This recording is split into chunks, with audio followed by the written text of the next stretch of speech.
Yeah.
Going to call the meeting to order. Welcome to everyone. And our first item will be the Pledge of Allegiance.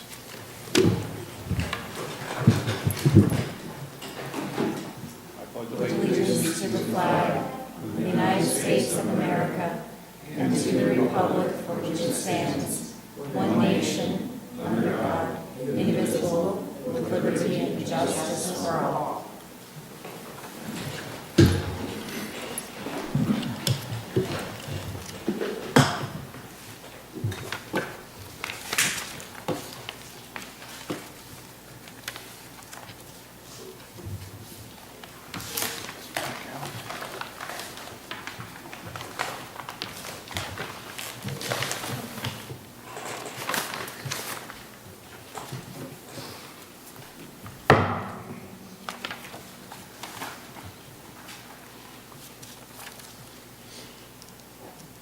Does anyone have any thing to suggest to add to the agenda? We have to vote on it before putting it on. Seeing none, we'll continue with the public comments. You have 5 minutes or whatever to tell us anything you think, worry about, are concerned about, or just have a question about.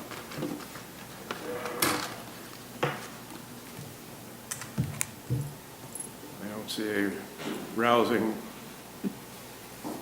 set of questions from the gallery. Anyone? Okay. Do you have a comment on an agenda item? Yeah, you can wait until that time. Well, it's not on the agenda, actually. It's just one of the public. The resident comment. Oh, okay, Oh. then, yeah. So I can't- Tell us. Okay. Come on up. Thank you. Hi, I'm Chelsea Maylai. You probably remember me. I've been here a few times. I just wanted to, I guess, address the issues on the parklet behind Gaynor Drive over in Patton Township. I know you all have sent out 2 letters to the neighborhood. One was back in September of last year, and one was in December, on how we're supposed to maintain our walking path. So one of my questions is, like, how are you following up on that? Another one was, I was the one that had a lot of the play equipment and things behind our property that I removed. And at the meeting I was at, I believe in March, you had said you were discussing what to do with that property as it's part of the parklet. So I'm also here to find out, like, if you've come to any idea on that. And in the meantime, I received a letter from Susan Wheeler with quite a few pictures. I had removed everything behind our property. This is a lot of our taxpayer money on ink, I think, when someone could have just knocked on my door. But I have a fire pit that I had put on the other side of the sidewalk just to keep it there. It's not in use. It was about a foot over the property line according to their measurements. So I moved it so it's more on my property line. But I feel like I'm being really signaled out at this point. Like, I feel like this is getting a little ridiculous because you haven't even done anything with this property. So you're mailing me letters and pictures over something that's encroaching on your property that you're not doing anything with. And I have other neighbors that have things in the woods that I have never said anything about because I don't want to point fingers at other neighbors. I feel like we have a really great neighborhood and a good community, and I want to keep it that way. So basically, I'm here to ask why I'm being so singled out and what the plan is moving forward with keeping the paths maintained as they're not at this point, and what the plan is for that part of the parklet. So, Elliot, this is actually on our agenda, and the Oh. members of the Recreation Advisory Committee are on the meeting as well. Sweet. And they'll address all of your questions. They have a Okay. recommendation they're gonna make to the board. I didn't get to look at it. I can't stay for the whole meeting because I have to take my kids to VBS, but I will watch it later. It's like the second thing on the agenda. Oh, it is? Yeah, we put it up front, so. That's what I get for coming right at the moment, so. Unfortunately, only 17% of the people Did the responded survey? to the survey. Okay. That's somewhat Well, typical, I guess. That's 17% that should be considered, though, I guess. Oh, Yeah. it was. If anything, I feel like these pathways, like I've lived there for 19 years, I've never not kept my pathway cleared. Like, so especially the older part of the development over by the water tower and such, like these letters you're sending out are just wasting stamps. Like they're not doing anything. So Why don't we save Yeah. the rest of the discussion till we get to that agenda? fantastic. item? Okay, thank you. Mr. Chair, yeah, just. But thanks for we'll be able to get to it. coming anyway. Thanks. No, I appreciate it. Thank you. Betsy, did you have a comment? No, I was just going to suggest that you move on through the agenda. We'll get to that Well, item. what I'm going to do at this point is move on through the agenda. Okay. And then we'll continue on this point. Which brings us to the next item, which looks like presentations. And Pam? Mr. Chair, I'd ask for a moment. Supervisor Whitman and myself attended Serena Young's farewell event on Friday, July 14th. Serena Young was appointed the Assistant Vice President of the Local Government and Community Relations in February of 2022. She also served as the Director of Local Government and Community Relations for Penn State University since May of 2017. Serena has had over 20 years of experience in the community outreach, working with nonprofits, government agencies, corporations to implement self-sufficient programs on local, national, and global platforms. The celebration for Serena Young was well attended by numerous officials from the Central Region, business owners, Penn State staff, organizations, and many residents from communities across the region. Patton Township staff and community would like to extend our best wishes to Serena Young on her new job. Excellence will be her legacy of an exemplary work that she has done here in the Center Region. And we have photographs on our website that Supervisor Whitman and myself represented our board that attended. Thank you for that time. And on a personal note, it used to be that the liaison from Penn State to the COG often didn't say anything at the meetings, and certainly nothing that anybody could use as information. And Sharima really broke that tradition and was very, very helpful in being forthright about plans and suggestions and being part of the discussion. I thought that was very important, and I hope whoever's next does the same thing. Thank you. Okay, I'm going to change the order of the next item and take 3B first, which is the Recreation Advisory Committee on the parklet. That way we can come back to 3A next. So who is going to talk? Who wants to talk about this? I'll introduce it, I think. We have members of the Parks and Rec Committee. I think maybe Ken, do you want to introduce this, or do you want me to do it? Why don't you go ahead, then I can talk about what the plan is, or the recommendation is moving forward. Perfect. So, in 2022, the Board of Supervisors heard comment from residents living in proximity to the Gaynor Drive parklet that there may be some interest in adding additional recreational amenities to the parklet. The board directed the Recreation Advisory Committee to develop a survey and collect data to hear the opinions of the area residents. A survey was developed by the RAC in the late fall of 2022 and was held to be distributed in the spring of 2023. On March 31st, 2023, postcards were mailed to 278 residents that live in proximity to Gaynor Drive, to the parklet. The postcards directed residents to a SurveyMonkey survey. The survey closed on April 28th, 2023. There were 47 responses to the survey, which is a 17% response rate. At their June 2023 meeting, the RAC discussed the data, and we included a summary of the data in your packet, their discussion and their recommendation to the Board of Supervisors. So Ken, I'll let you pick it up from here and talk about the recommendation from the RAC in your discussion. All right, sure. Certainly. Good evening. Thank you. We took a look at the survey data. At our meeting last month, as was noted earlier, the response rate was relatively low. In terms of the usage for the space, it was predominantly identified that the primary activity in the area, has been walking by residents. And based on the survey data, the amenity changes that we're looking at and recommending, it would be to add some additional benches, to that parklet. That was something that was identified in the data. We also have a split rail fence, that is in need of some repair, and we are recommending that we replace that fence as well as, extend that fence line to better encapsulate the parkland there.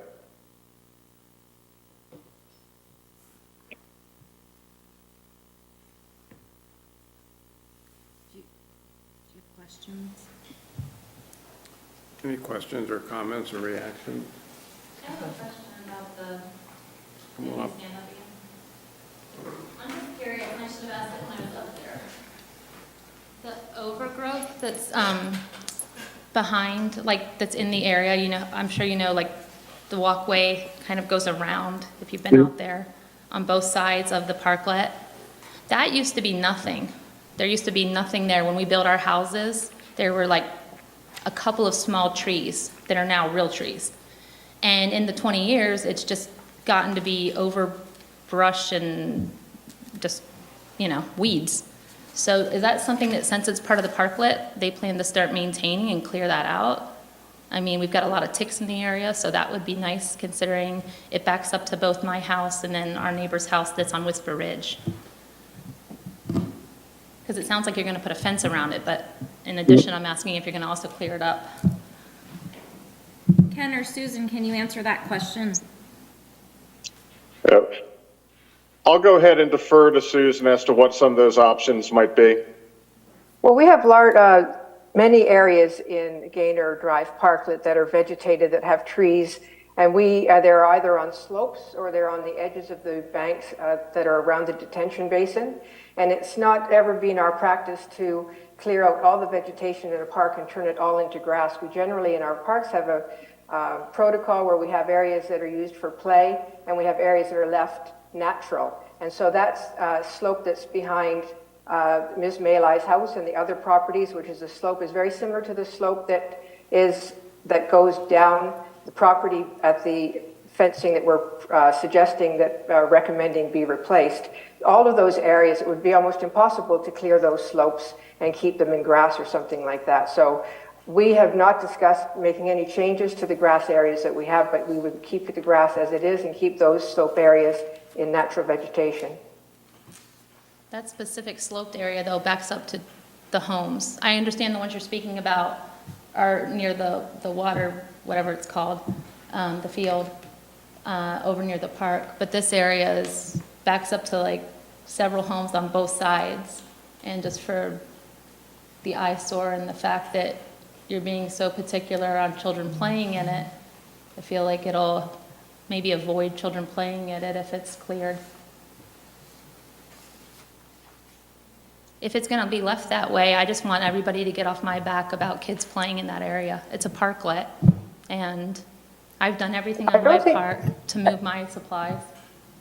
I don't think there's any issue with people playing in the slope on the park. That's not being it. It's only being removing the encroachments. And we thought that we would put fencing along that backside because then it actually ties the slope areas all in the same kind of fashion, because the fencing that's on the other side of the park sits at the top of the slope area that goes down into Whisper Ridge. And if we replace that and then add fencing to that slope area, you can still play on the slope. It just actually allows us people not to fall down the slope if they don't want to be going down the slope, because it's all play area, even though it might be vegetated. But are you going to fence the whole area in, or just the top of the No, just the top, not the bottom. Why? The bottom is like always overgrown, and that's township property. That's not the Whisper Ridge property, people. That's right, but actually we don't maintain those kinds of steep slopes in any manner. We just let them stay naturally vegetated. We have many places in all of our parks that have natural vegetation on slopes, and we don't change that. That's not what I'm asking. I'm asking like why there can't be a fence on that part of the section too. On the lower side? Yeah. Well, there could be fencing on the lower side. I don't know that it has any role there. Then we would be fencing off the whole slope that is on the path that goes down to Whisper Ridge and sits behind the homes on your side. Yeah, I just think aesthetically, I was one of the ones that suggested, I think the fence would be nice if you want to keep it more, township property, if you're not going to do anything with it play-wise. But I'm just saying, like, for people to come out like yourself and continue to point little things out, like my kids had rocks and sticks a foot over my property line, and I received a letter. Like, what's happening with these people who we can't even walk on the pathways over in the section by the water tower or the section by Lowe's. You can't ride your bike. It's so overgrown. What's happening with everybody else? The pathways aren't part of the park. The pathways are under the purview of Nicole Hart, the zoning officer, because it's a sidewalk situation. The pathway there's a small section of pathway that goes through the park, which concerns us with regard to the park, but the other sidewalks are looked after by the zoning officer, and she's the one that's talking to residents about cleaning up their sidewalks. Okay, so where's that going? Because that's been going on for close to a year or two, and nothing's been done. I think you'd have to talk to Nicole Harter. It's private property that needs to be maintained, and I know, Ken, you can probably speak to what we've done in the past to try to get it to be maintained. Yeah, the homeowners in that neighborhood, it's a rear lot walkway, which makes it more difficult for the staff and to continue to monitor it without individually walking all of those paths. I do think that probably the best thing would be to have the ordinance enforcement officer go out and walk the paths and make a list of locations where we would ask those individuals to remove the vegetation back so that it is clear the width of the path, because that is part of the homeowner's responsibility in that neighborhood to maintain that pathway. There's also whenever their home was constructed, there was a light that is to be in the rear of the property to illuminate that pathway as well. And those are to be maintained by the homeowner so that path is illuminated. So if I know last year, I believe they had went out and talked to some folks about maintaining some of that, and if it needs done again, that's what we'll need to do, is have the ordinance enforcement officer go out and take a look at it and make some lists of individuals we need to contact and have that maintained. Are people fined? Like, what do you do when it's the front sidewalk, like in Park Forest? Like, how is that handled? We usually, we're not looking to fine anybody. We're looking for compliance. We're looking to get it open because you want to be able to use it. Yeah. I don't want to issue somebody a fine. Sure. I would much rather have it maintained. I'm just curious because you've mailed 2 letters, so I'm just curious, like, what you do if they don't listen, so. And hopefully it doesn't get to that point. Okay. And this is a different situation because these are easements on the back of these lots. A sidewalk in Park Forest, the sidewalks and many other locations, the sidewalks are actually on the right of way. So we have the authority to go out and maintain those sidewalks because it is in the front of the property, it's on township property. Okay. And since there's just an easement and that easement is in the back of those properties. We can't address it, and we can't address it in the time manner in which you think we may do it, but we are addressing it. Well, and I And we appreciate it. thank you. We truly Thank you. thank you. Well, I appreciate you walking in the area. That means a lot, so thank you. Thank you all. Hope you have a good night. And again, thanks for coming. Thank you. I wish anyone that had a concern that they feel strongly about would let us know about it, because if you don't know about something, you have no chance to fix it. Okay, now we'll go back to 3A. Actually, do you want to take action on the RAC's Oh, sure, yes. recommendation? We Yes. have a recommendation from the RAC. Is there a motion? I make a motion that we approve the recommendation from the RAC. A second. It's been moved and seconded. Any further discussion? All in favor? Aye. Opposed? We're going to do those things, and thanks for explaining them so well. I think Sutan has something to say. Ken, thanks for the explanation. Listen to, Sutan, go ahead. Thank you.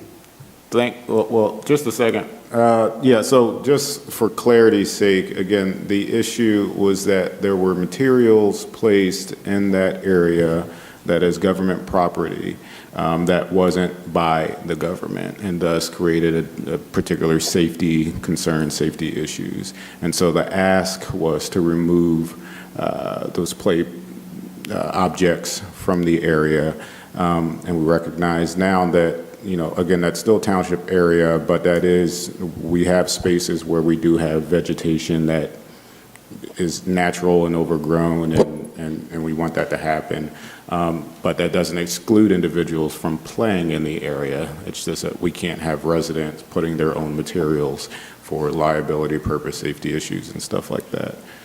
I'm understanding this correctly? Okay, and now and then the hope is to put some fencing in the area, and while we'll still maintain the vegetation in the area, part of the concern was then the vegetation blocking a walkway. But again, that isn't necessarily the township's responsibility, or we don't have authority over, cutting that area. It's really a private entity that needs to be taking care of that, but we'll be advocating by encouraging the code enforcement to go into the area to encourage that private residence area cut back maintain that vegetation so that people can use the walkway. I thought from time to time that when we come upon an issue like this, that was allowed when something went in, but now we might, for example, if this was being proposed today, would we allow the exact same thing? And I think not. Good. And so we should keep notes of these kinds of things for future meetings, so if another issue like this comes up, we don't step in the same stuff again.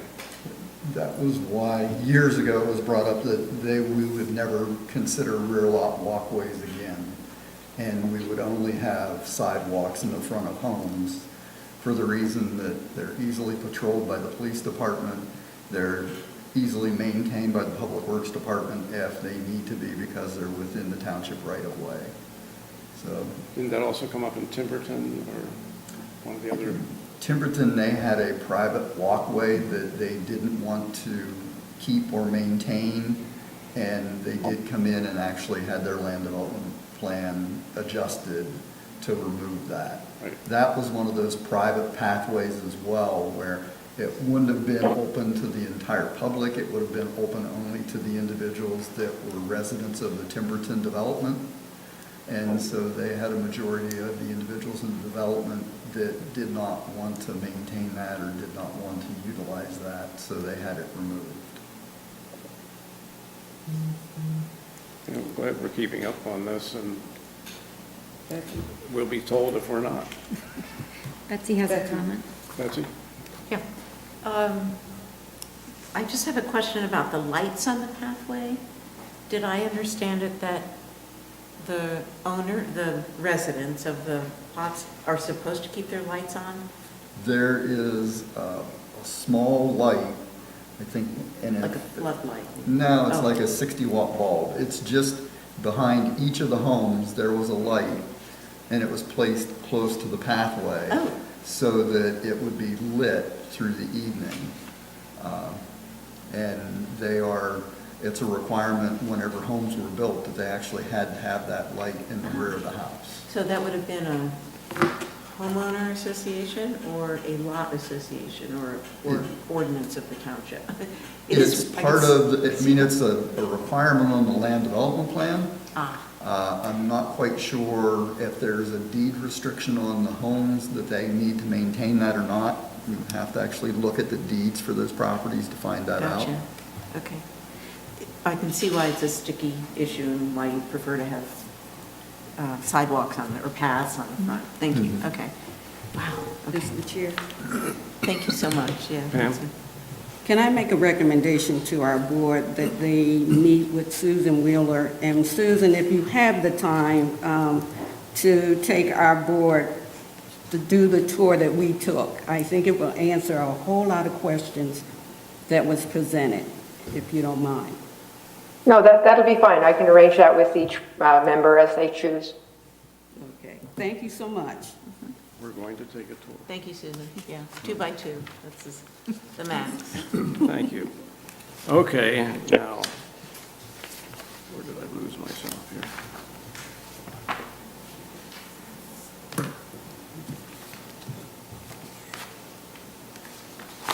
Back to 3A. Yeah, okay, 3A, and we're going to talk about that now. Yeah, so 3A is the Center Region Property Maintenance Code.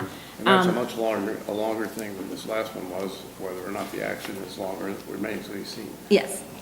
So proposed ordinance 202, 2023-630 adopts the updated Center Region Property Maintenance Code.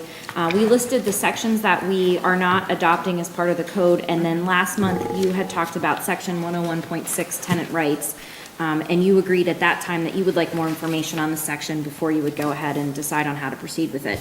So we've been asked to have this adopted by August 1st, so tonight we need to open a public hearing to get any comments from the public on this, and then you can take action on the ordinance if you're ready to.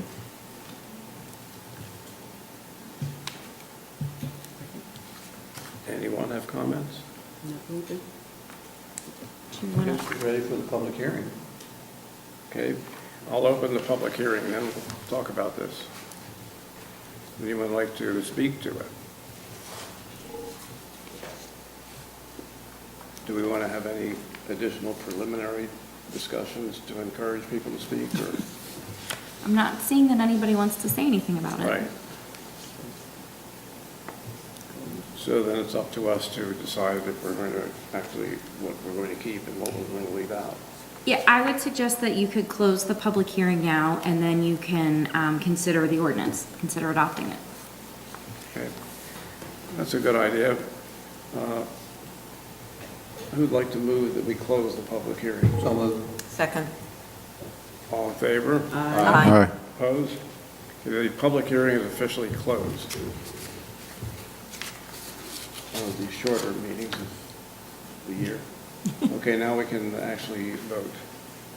Yeah, if someone wants to make a motion.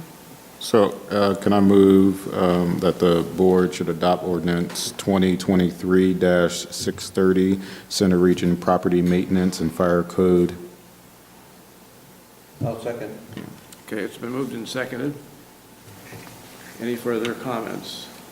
Mr. Chair, I'll just remind the viewing public that we had a long discussion about this code, the changes in the code last month, at our board meeting last month. So this is basically a way to close that discussion by adopting the ordinance that we all have agreed to. Okay, all in favor? Aye. Opposed? Okay, so that passes unanimously. Which brings us to public safety, I believe. Yes. So, yeah, so I'll start with the police officer eligibility pool, and then we'll go to the sergeant. Out of the 43 applicants who took the written test for the position of Patton Township police officer in May, 8 met the qualification standards by scoring at least 80% on the written test and scoring at least 80% on the oral exam to move forward into our eligibility pool. The first individual to be appointed will fill a vacancy that's going to be created with the retirement of Detective Haas in December. Each conditional appointment will be made by recommendation from the chief of police and the manager and will be based on the needs of the police department. We included a copy of the final eligibility pool with the agenda packet for you. When an applicant accepts the conditional offer of employment, he or she must then pass a rigorous background check and physical fitness exam. They must also pass both a physical and psychological exam to fulfill the conditions of employment. The ADA Act requires that such medical examinations may be required only after a bona fide employment offer has been made. And we have made a conditional offer of employment to one of the applicants on the eligibility list. And we're working through that process right now. So at this point, we need a motion. Mr. Chair, I'll move that we accept the 2023 final certified eligibility pool, that it will be effective until July 1st, 2025. Is there a second? A second. Any discussions, worries, fears, consternations? Yeah, maybe I'm just confused. I thought I had inquired about us receiving information about who y'all wanted to be the candidate prior to this. So I can talk with the chief. He's on vacation right now, but I think because we made the conditional offer, I'm not quite sure how we work through that process of giving you information, because this is, of course, a public meeting, and I'm not sure that whole process. So I will talk with the chief. He'll be back on Monday from vacation. But we certainly can provide information to you as well, I would think, at some point through the process, so that you can see what we've gone through. I will say the they're all highly capable and qualified individuals that we have on that list. We were impressed with all of them through the process. Mm-hmm. And the individuals who ranked, or this candidate pool was comprised of our Patton staff as well as outside entities? Yeah, so I'm impressed with that. yeah, so we had a board Sergeant Shapenko, myself, Officer Salade, the police chief, and Terry Watson from the CCU. And one of the candidates actually commented on our process and how he enjoyed the process. And it was great, because then we had, it was a great conversation about the candidates that came in, and having a resident, I think, really helped in that process as well. Okay. And so, Amy, help me understand. So conditional offer has been made. Mm-hmm. Really, the finalizing of that hire would be after the results of whatever the psychological exam or these other things. Yep. I guess, does then the board then approve that hiring, or? I don't think, and I'll double check this, and Betsy's on, so she can maybe answer my question. I'm trying to understand our role in. Yeah, I don't know. Betsy, does the board have to approve that final offer, or no, that once they approve the eligibility pool, the chief and I can navigate the offers? Yeah, that's been the way that's been handled in the past. I think typically what happens then is the individual comes to the board to meet you at the next scheduled meeting, but we have not had the board hire the parties, the officers. That has not happened since we've had a structure with the chief and sergeants. As a practical matter, I don't even remember, I guess it would have to be Elliot and Dan, and maybe Dan, that predates you, but I think even the chief was officially hired by the manager. So the structure is the manager hires the department heads, the board hires the manager hires the department heads, et cetera. And this action we're taking informs us about what's going on, but if we have any concerns about it, this would be the time to raise them.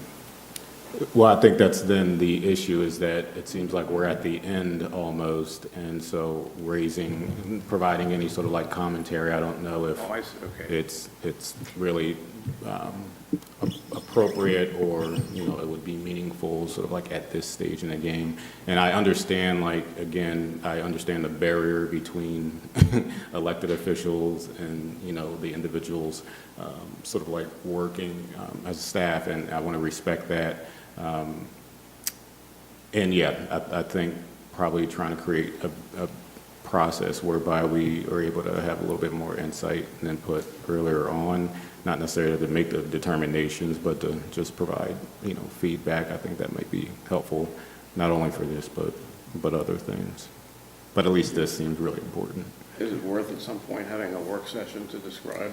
I can talk with the chief about this and get some ideas of how we might be able to better involve the board, you know, being respectful of the process that we have in place, but also making sure you feel that you're informed in this process.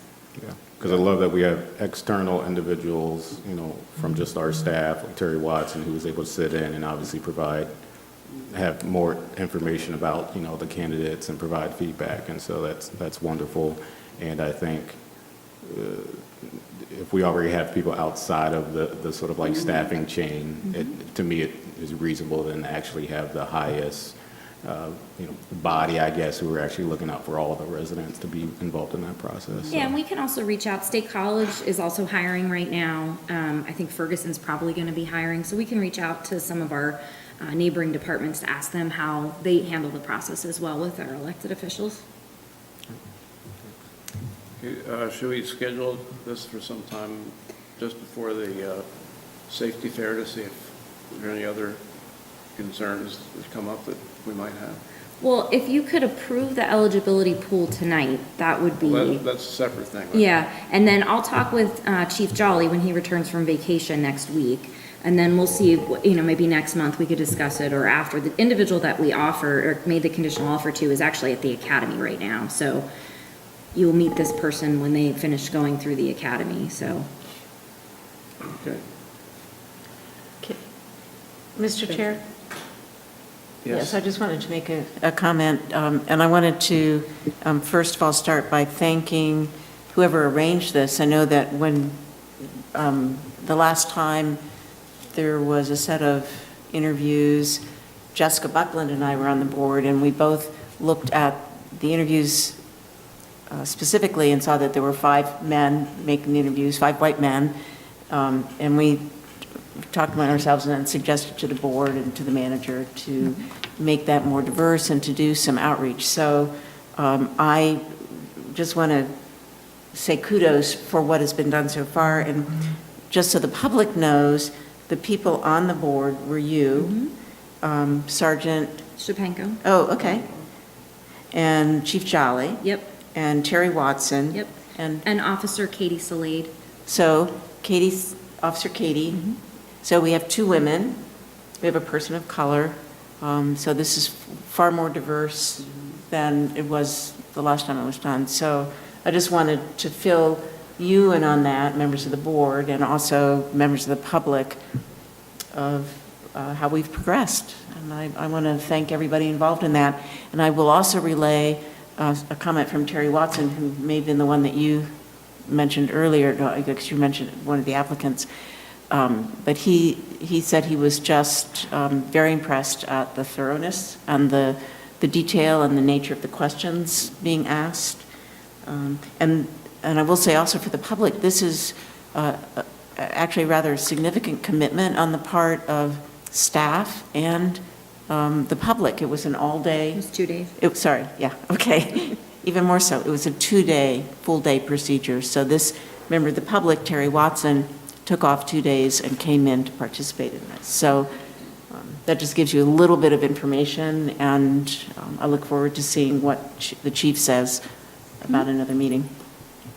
Thank you. And the results often are shown in the comments we get, positive comments we get about our police department. Elliot, can you speak up to the mic or pull the mic forward? Well, do you mean you want to be able to hear me? Yeah, I do. My Thank you. condolences if that's the case. Well, I'll do that. Thanks. They wanted to hear me, so what I suggested was, I forget what I suggested, but anyway, we're ready to vote, I guess. All in favor of what we've, Aye. Aye. okay, opposed? Passes unanimously. And we're going to have we're going to have a work session. Yes, I'll about talk with the this, chief. to see what, if there's anything we want to add, subtract, or change. Yep. Okay. Which now brings us to the next page, which is on page 5.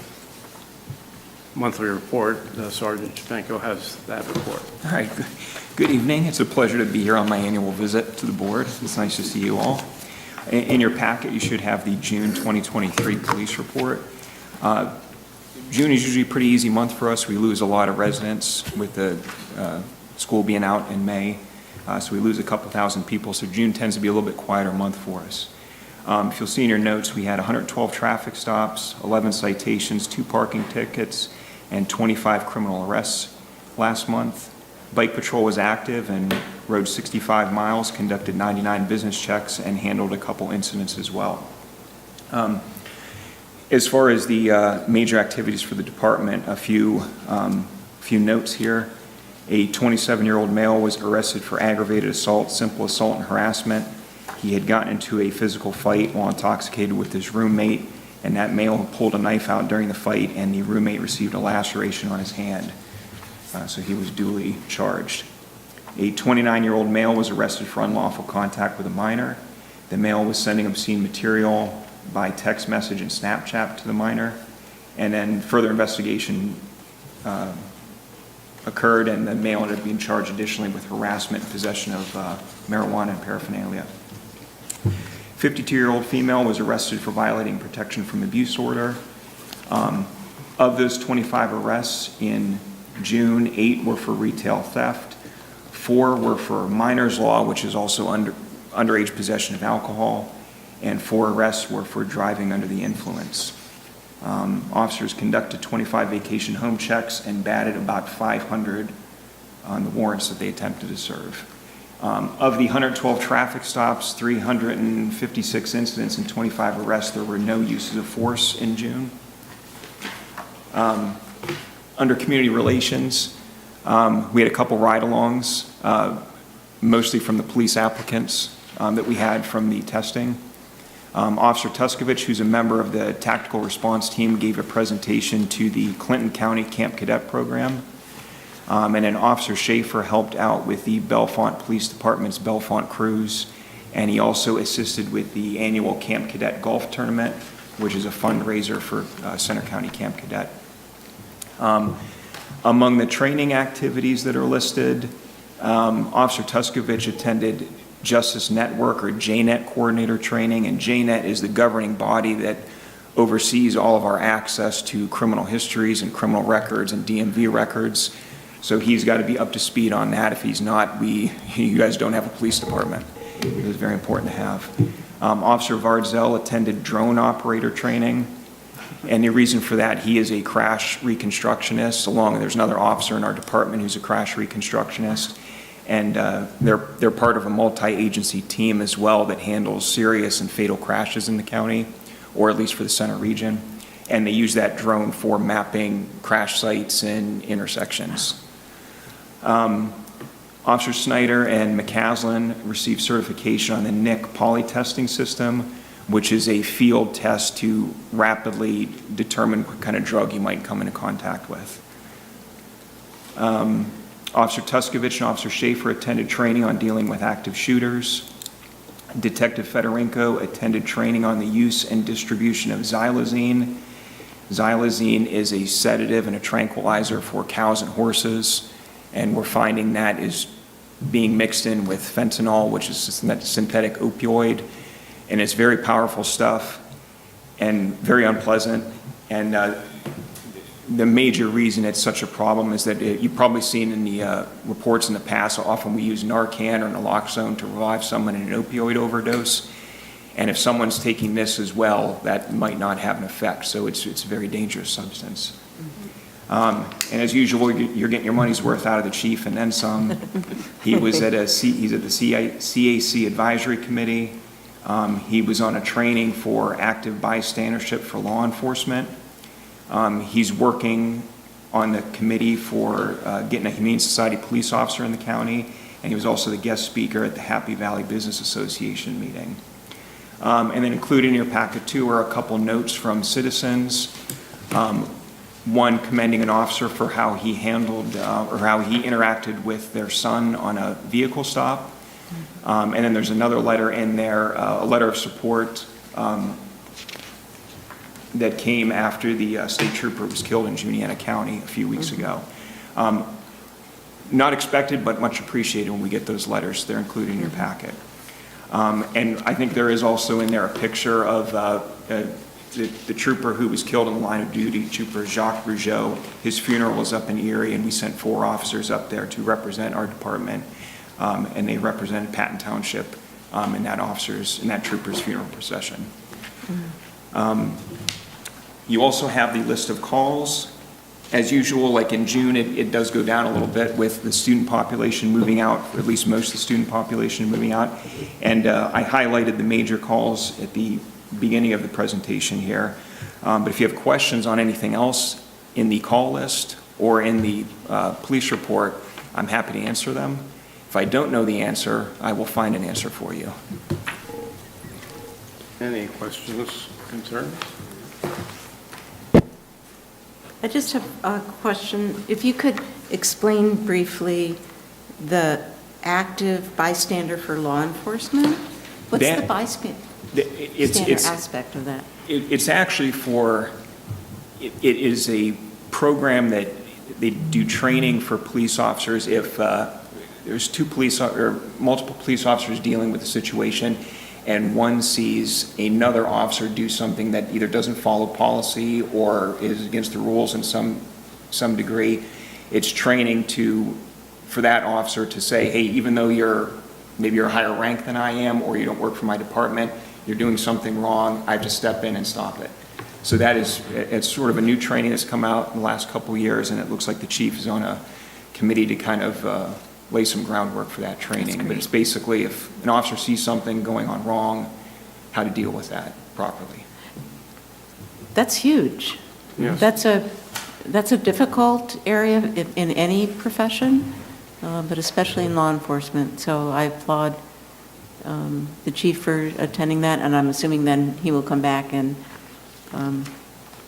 communicate all that information. Absolutely. And who set up this training? Is it a statewide organization? Do you know? I'm just curious. I think that has been sort of a county initiative. Okay. But I can't answer that right now. I don't specifically know, but I know it's at the chief's level right now, and they're deciding how to disseminate the rest of that.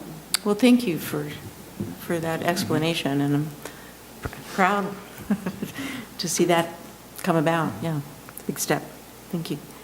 Anyone else with questions or concerns? Thank you excessively for the report. Okay. If anything does come up, Ms. Farkas knows how to track me down. Okay? Thanks. We know. See you next year. Thank you, Matt. You too. We're now up to 5, which is Public Works operations, and the exciting issue here is a street closure. Yes, that's for Norwood Lane, between North Oak Lane and Asper Lane for a block party on August 26th. They originally had asked from 12 p.m. to 8 p.m., and last month You had a little bit of concern about the 8-hour closure. I reached back out to the organizer, and he said that he would be fine with changing the road closure to 3 to 8 or 4 to 8, whatever your pleasure was. I'd like to move that we approve the closure of Norwood Lane between North Oak Lane and Asper Lane for a block party on August 26th between the hours of He said 3 and 8. And that would just give them an extra hour to set up. Second. It's been moved and seconded. Any other questions or concerns? All in favor? Aye. Aye. Aye. Opposed? Okay, that passes unanimously. Thanks to the flexibility of the requesters. Sure. We do always appreciate that. Okay, next is Engineering, Planning, and Zoning Planning Commission report. So Bill is here to give you the Planning Commission report. All right, so the Planning Commission met. We have, our long-term highest priority is going to be affordable housing. Planned airport district views are second long-term priority for our work sessions. Short-term highest priority was originally going to be commercial, and then Ken spoke up, and after Ken spoke up about the right-of-way issues, we went ahead and actually moved that to being our first short-term right-of-way regulation review.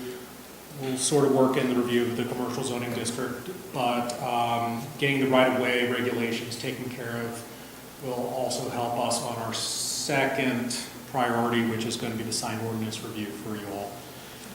I'm sure Betsy enjoys hearing me say that. This was only for information, so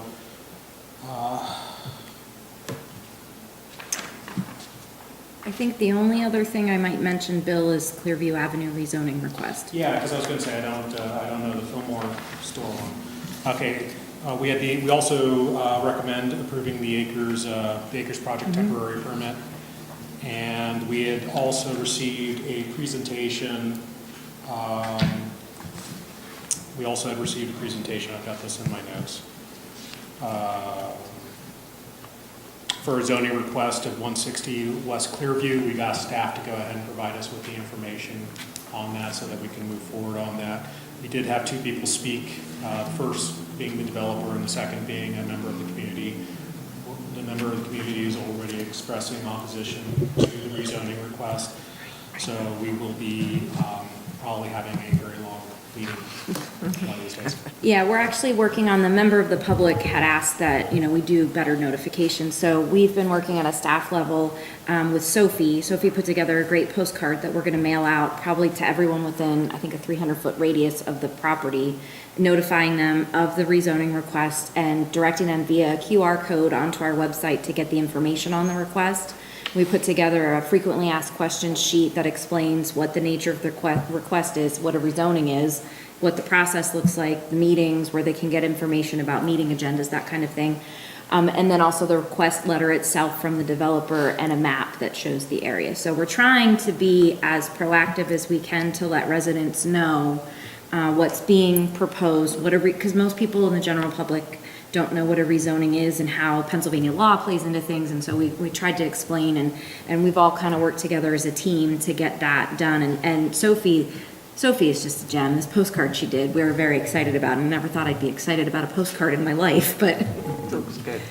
Yeah, and just to follow up, the one thing we also found out about the conversation with the member of the community was there was a misunderstanding of what different terms, because they had thought that they had already put in for the zoning request, and because they used a certain term when they were talking to Patton Township said there's nothing going on, and then they saw it on the meeting in front of us, so there was a bit of an issue. So we as a board and you as a board of supervisors may need to do something on the website to give people an overview of what everywhere on the process is. And just because somebody comes to us and asks us for a rezoning and we say to staff, okay, give us the pros, give us the cons, that they know that that's not us doing anything yet, that's us getting the information so that we can make an informed decision on whether or not a rezoning should move forward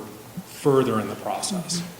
So we took the time to speak with the member of the community at length multiple times throughout, and very appreciative, but it became very obvious that there was a loss in translation there. Beyond that, I believe that was everything. Everything is. And I think Ken's going to be very happy that he finally gets his, instead of them filling in the road, that they're going to actually have to pave over on either side of the road, which will make all of our taxpayers very happy in the sense that they won't be having to replace rims or tires as much often. And everybody can thank Ken for that. Thank you. I wanted to thank you for the report, and also, over the years, I've heard very few people complain that they got too much information or too much advanced information about something, and a lot of times, not enough information or not enough advance, and so this is a good step. Yes. I can understand the member of the community's frustration and genuine anger about it, because when we talk about rezoning anything up to next somebody's property, people are always going to either be very for it or opposition to it, and many times you're going to have multiple neighbors on either side. So we realized the moment that we need to let him know that, okay, we understand why you're upset, and we understand how you got to this point. This is what happened, as best we understand that happened. Because when somebody tells you that they called staff and staff says there's no such report, as the lawyer sitting here goes, oh, no, you asked this question, and that's a very specific term, and that means this. And so, yes, we as the board that you appointed, you as the Patton Township, and working with staff, need to sort of present a better what the process is. And once we do it once, then the little postcards will have a wonderful place to point people to, for this is how it goes for the rest of this. Anyways, any questions for me, Betsy? Yeah, I just wanted to remind everyone of the process a couple of years ago when Nicole Pollock was here. I'm not certain if you were on the Planning Commission at that point. They looked at a zoning change which would allow accessory dwelling units in a particular area. And the conversation was very quickly. Yes, were you on the board at that time? I was on the board at that time. Okay. And the language that came from the public on that was very clear that some people had rowdied people up online. There was a lot of, we don't want those people in the community. Right. Those people, those people, those people.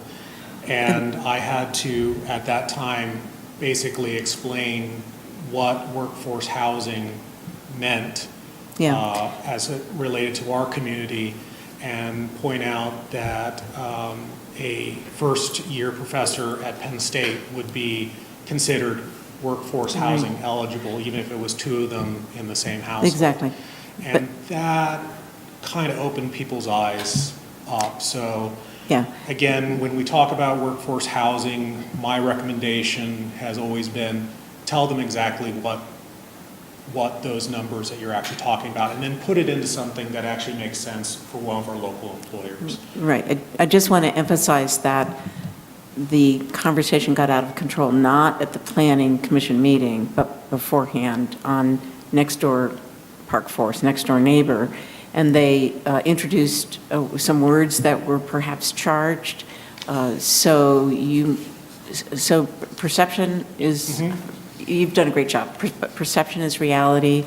And once a word is out there and there's a certain connotation associated with it, it's very hard to take it back and steer it in another direction. So I applaud you for being on top of that and also being ready for it this time. Specifically, what we found last time was the term duplex.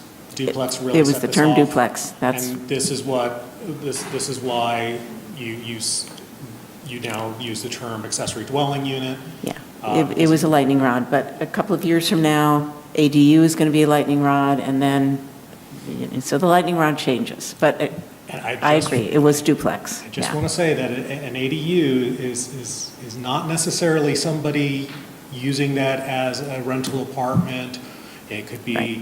their mother-in-law apartment. It could be Right. somebody running an actual wood shop out of their house that has an office where they meet people. So, just because we say ADU does not mean, You don't have to explain to me. I know that. but somebody's going to yeah. be watching. Yeah, So, I got you. Thank you then for all that effort. Exactly, because we should never assume that people know these things because they don't. I'm sorry, Elliot? I have a question, not for Bill, but for the staff. Several years ago, to promote public awareness of the request for zone change, we asked Public Works to put up a sign like other townships do. Do we still do that? So Yeah, we have there's a those sign signs up and we're now gonna- in front of that property? Not Not as yet. of today, they aren't installed, but we will have those installed as this goes forward. We wanted to, That's a great supplement to Yeah. the notification by the postcard.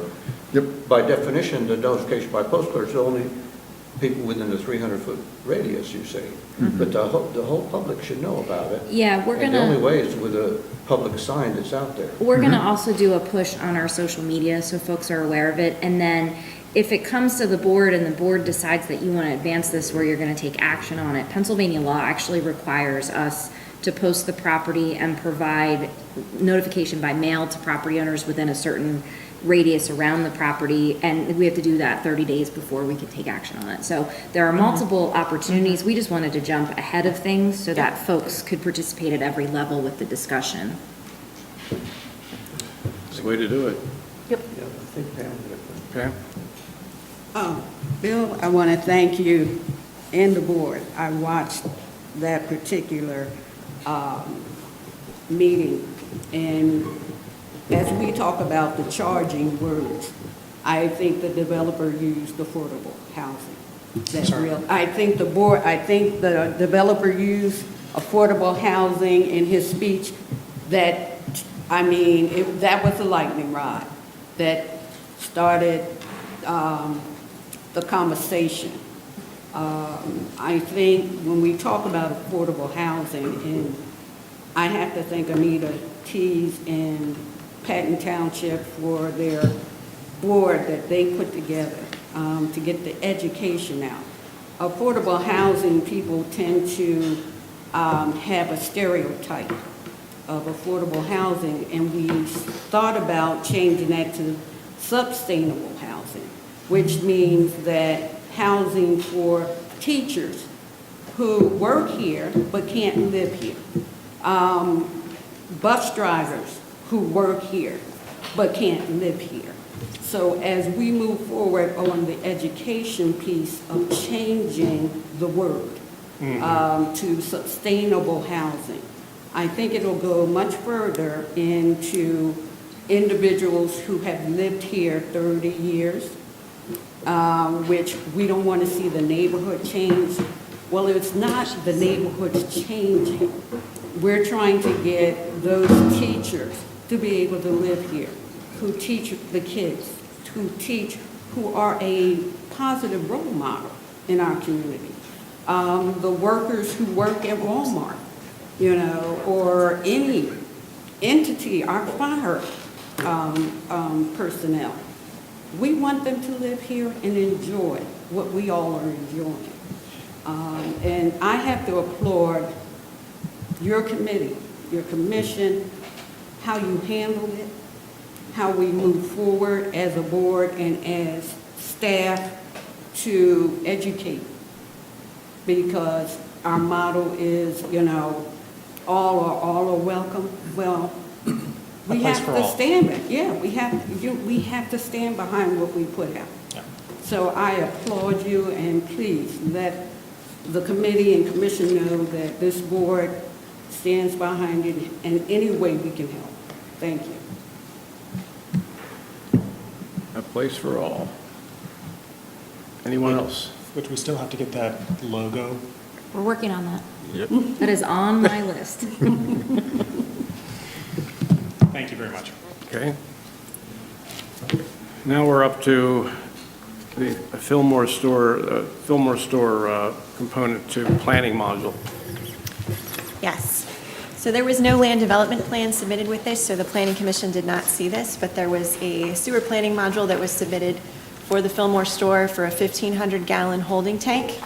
The property is on both sides of Buffalo Run Road, and the area that the Fillmore store is located on is their marginal soils, so it is not suitable for an on-lot system. Patton Township does have an ordinance, Chapter 87, that allows these. So the sewer enforcement officer has approved and signed off on the module, and the module, I think, is it the entire thing or portions of it are included in the... We put the entire thing in. Okay, the entire thing is included here in the agenda packet. There is a resolution that would be required to be signed tonight if you approve it. Okay, do we want to introduce this resolution? So I'll go ahead and make a motion, and we can start discussion. The planning commission to approve resolution 2023-13, the planning module for Fillmore Street, and then we'll refer it to the Department of Environmental Protection for approval. I'll second. It's been moved and seconded. Any discussion? All in favor? Aye. Opposed? Okay, that passes unanimously. And I guess we're up to, again, the Acres Project, temporary use permit. Oh, yeah, sorry. Do you need anything else from the Well, resolution? I was going to say, I could do that if you want me to. Oh, it's up to you. On the Planning Commission agenda, there was a temporary use permit for the Acres Project, which is a farm stand that's proposed at 2400 Burnell Road. The stand's going to be open daily from 7 to 8 p.m. It's pretty straightforward, and the request, it's recommended to be approved by the Planning Commission and by staff. The copy is included in the agenda packet.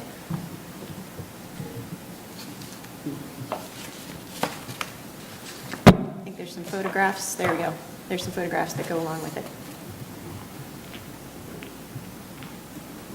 Any comments?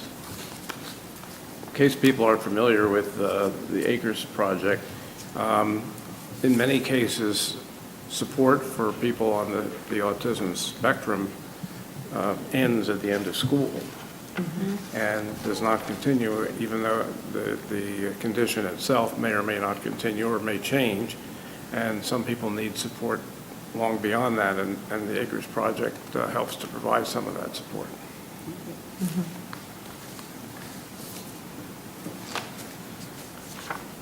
Mr. Chair, I move that we approve the temporary use permit for the Acres Project at 2400 Burnell Road. I second that. Been moved and seconded. Any comments? All in favor? Aye.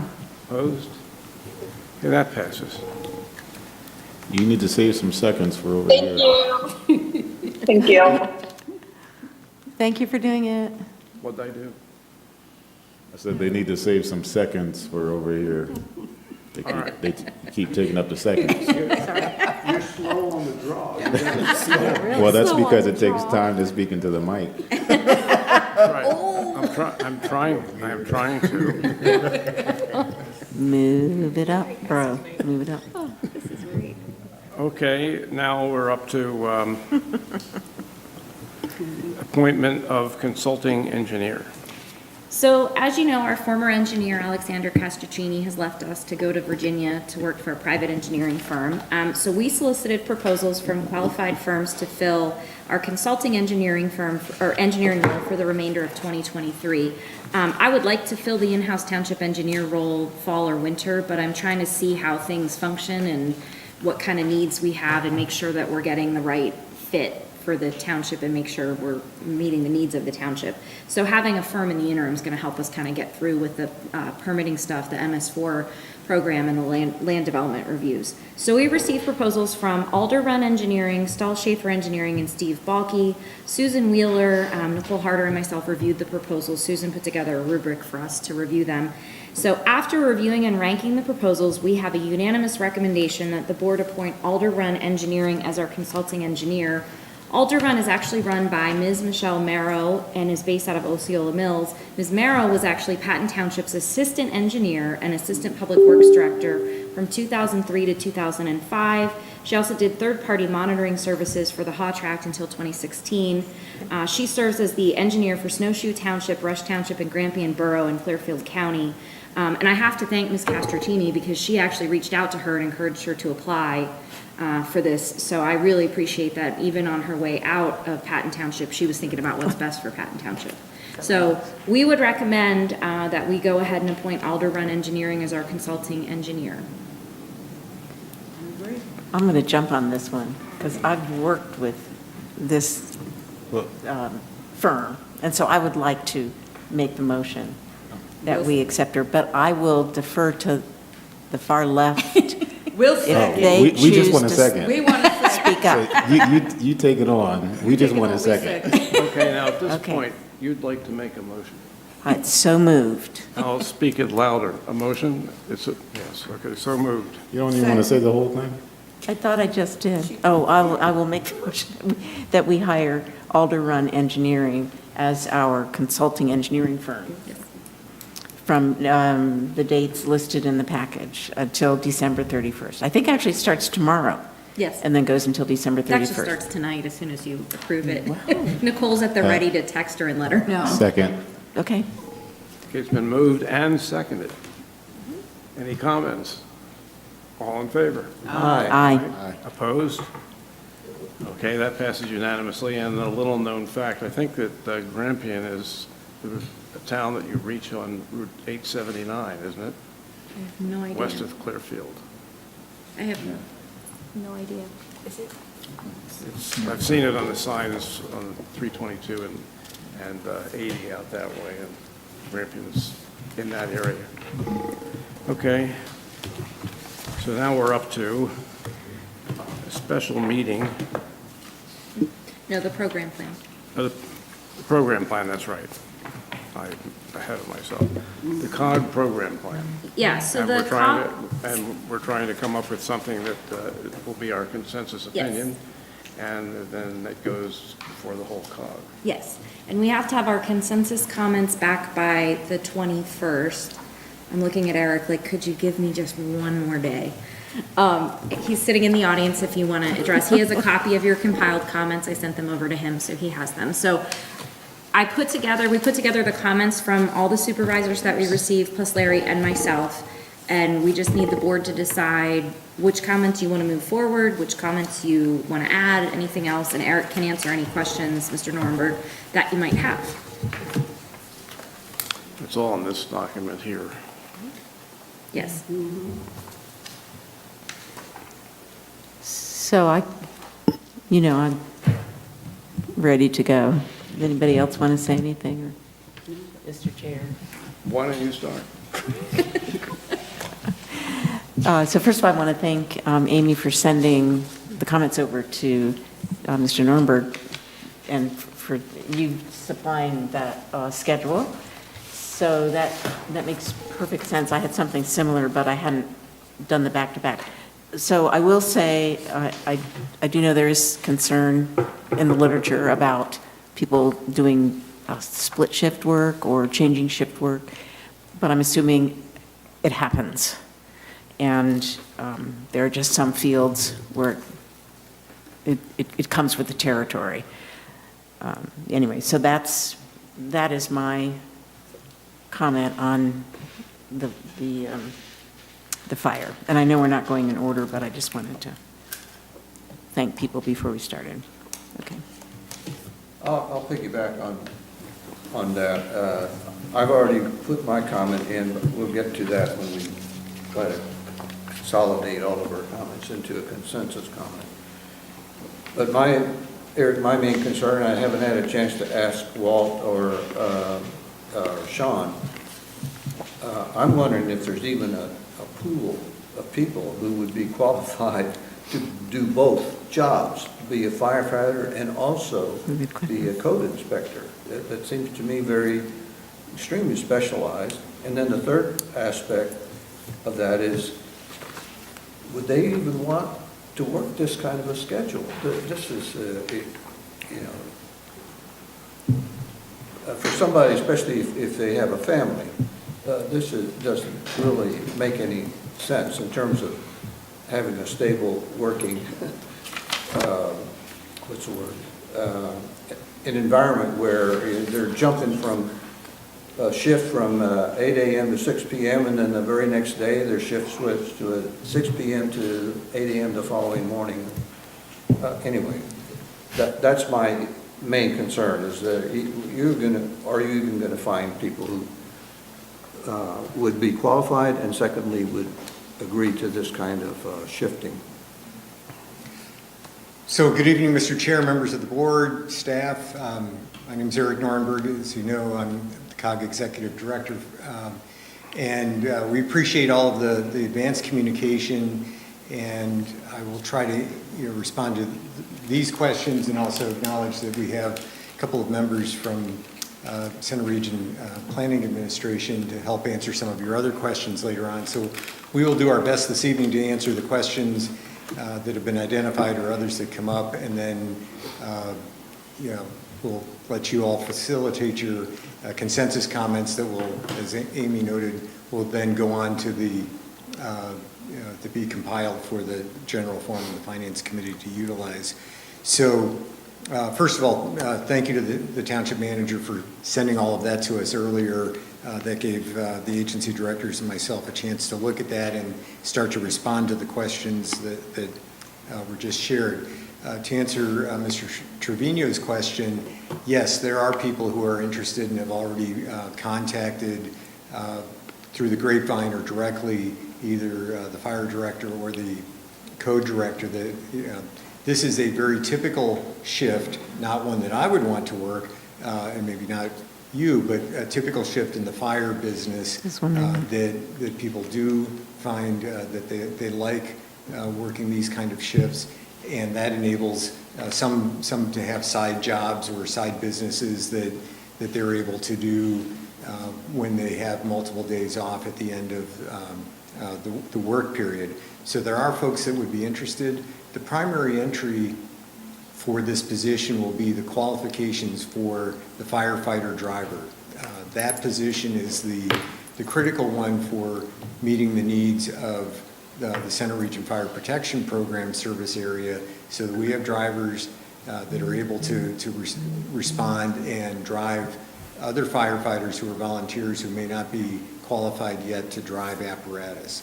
So that's why we have put together this 4-person round-the-clock schedule so that we have drivers available evenings and weekends where we are struggling to have sufficient volunteers who are capable of driving.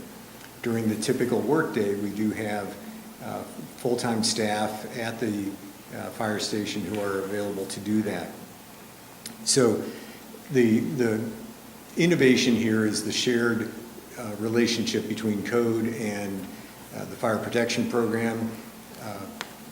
Labor attorneys and the FLSA and other organizations who look at this say that the positions are very similar because they are both involved in preventing fires and fire safety. So the knowledge base about how fires work and what keeps buildings safe is very common between the two positions. So if we can get the entry and the folks hired because of their skill set as a firefighter and driver and come in with those skills, then we can train them to do the fire and life safety inspection certifications. And we find that we often have to do that for the folks that we hire into that position. And we have a number of those inspectors, as you know, and a couple have been hired in the time that I've been here. Many don't come in with those certifications because it's not common for someone to do that, to have any or all of those certifications. So we often enable folks to have 3 years to work up to and get the certifications necessary to be fully certified as a fire and life safety inspector. We do provide time on the clock to do those studies, and so one of the things that will be able to be accomplished with this schedule is when they're not out responding to emergencies, they'll be able to study and take the exams that would be necessary to fill the inspector role. So that was a long-winded answer. I hopefully covered the concerns that you had. So. Pam? To my colleagues, I am the Public Safety Chair, in which this was presented to us, and I am so sorry that we weren't able to have the same presentation that the Public Safety got, because this would have answered all your questions. Why I didn't report on it, because we were supposed to have a presentation that discussed the need for this position. Also, the area in which you asked Supervisor Turbino, did they have individuals available or that would want to work? They did. And they had not only individuals that wanted to work, but was a necessity behind losing some of our volunteers that were students out of the area.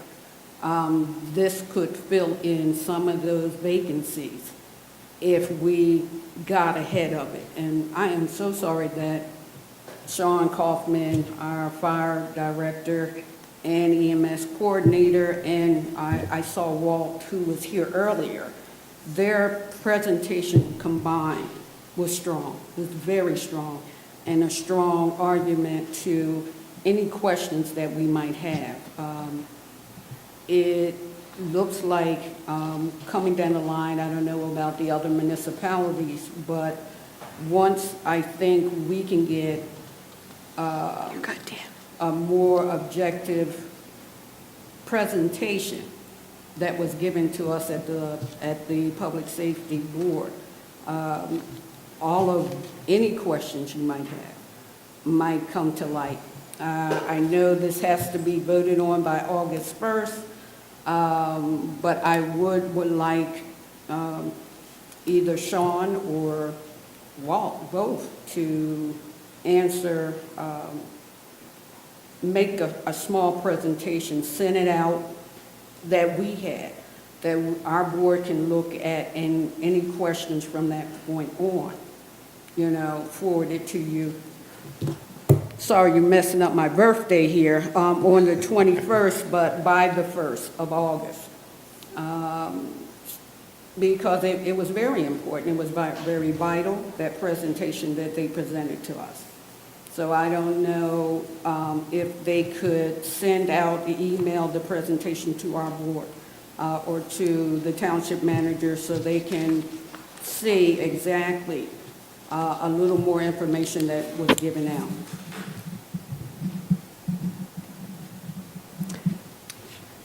I'll make that request and get that to the township manager.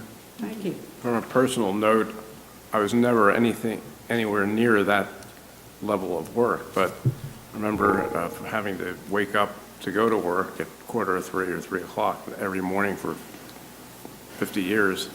It's a different kind of thing. And some would think, well, how can you have a marriage or anything like that with those kinds of schedules? But some people can be home for their kids at Little League, and also there's no time to argue with your spouse if you're not there. So there are some advantages. But I would agree, we should all get some additional information about it, just to allay fears that people will think of, if you've never heard of it before, how could even anybody do it? Because I would think that I would ask the same question if I hadn't seen it before. Thanks. Betsy? Yeah, so one suggestion, we might have a short presentation at the general forum, but also I appreciate getting a copy of the presentation through email. So I guess at this point, we obviously haven't heard from Sujan. I'm just looking at the different comments that we have here. I will say that I'm certainly, the answers that have that have been made for my concerns, my questions. I feel okay moving ahead on this, but I know we have some other concern about the cost and the cost down the road. So where do we go from here? Do you want to start, why don't we start with this comment and then we can go back to That's the what I was beginning thinking, of the yeah. guide? And I apologize for skipping and starting on No, that's number fine. 2. Yeah. And then we can determine what our comment is on this particular proposal for Yeah. the firefighters and the fire safety So I think inspectors. so. Okay, Amy, why don't you lead us through that? Okay, so the comments that we received, and I think Supervisor Whitman, I don't want to put words in your mouth, but I think your comments were addressed. Oh, that's what I meant to say. That's what Okay, I was trying to so say just we now, can- so I'm fine with those. We can strike yours. Yeah. Okay. And then the other comments that were left, Supervisor Trevino, I think yours was actually addressed as well. Yeah, mine were addressed. Okay, so we'll strike that. Supervisor Magruder was uncomfortable with the cost for these new positions. It is concerning too that staff in these positions would not be able to volunteer with the other agency, which I think sort of dovetails into my comment, which was about needing an implementation plan because this is going to be expensive and Alpha is moving towards, seemingly moving towards a paid fire company status. And the transition needs, you mentioned. Yes, yeah. Yeah, and we need to start engaging all the stakeholders that use the Alpha Fire Company, not just COG members, but outside stakeholders as well, and how we pay for this. I have no problem with leaving those in, yeah, those comments in. Okay. Okay.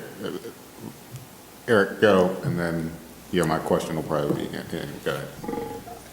Yours wasn't necessarily framed in the form of a question, but the concern regarding the inability for continued volunteerism really gets at the heart of the Fair Labor Standards Act and the comment I made earlier about the positions being similar in the eyes of you know, the federal agencies that oversee such things. So one reason somebody couldn't continue to work for code as a volunteer is because then we would be paying them overtime every time they were volunteering and continuing in that role. So this has been an issue that we've had to carefully watch because we do have employees in Center Region Code who are members of the fire company, and we have to watch some of the P's and Q's regarding that. So taking this step for a couple of the reasons the manager noted means that we have to be very careful to avoid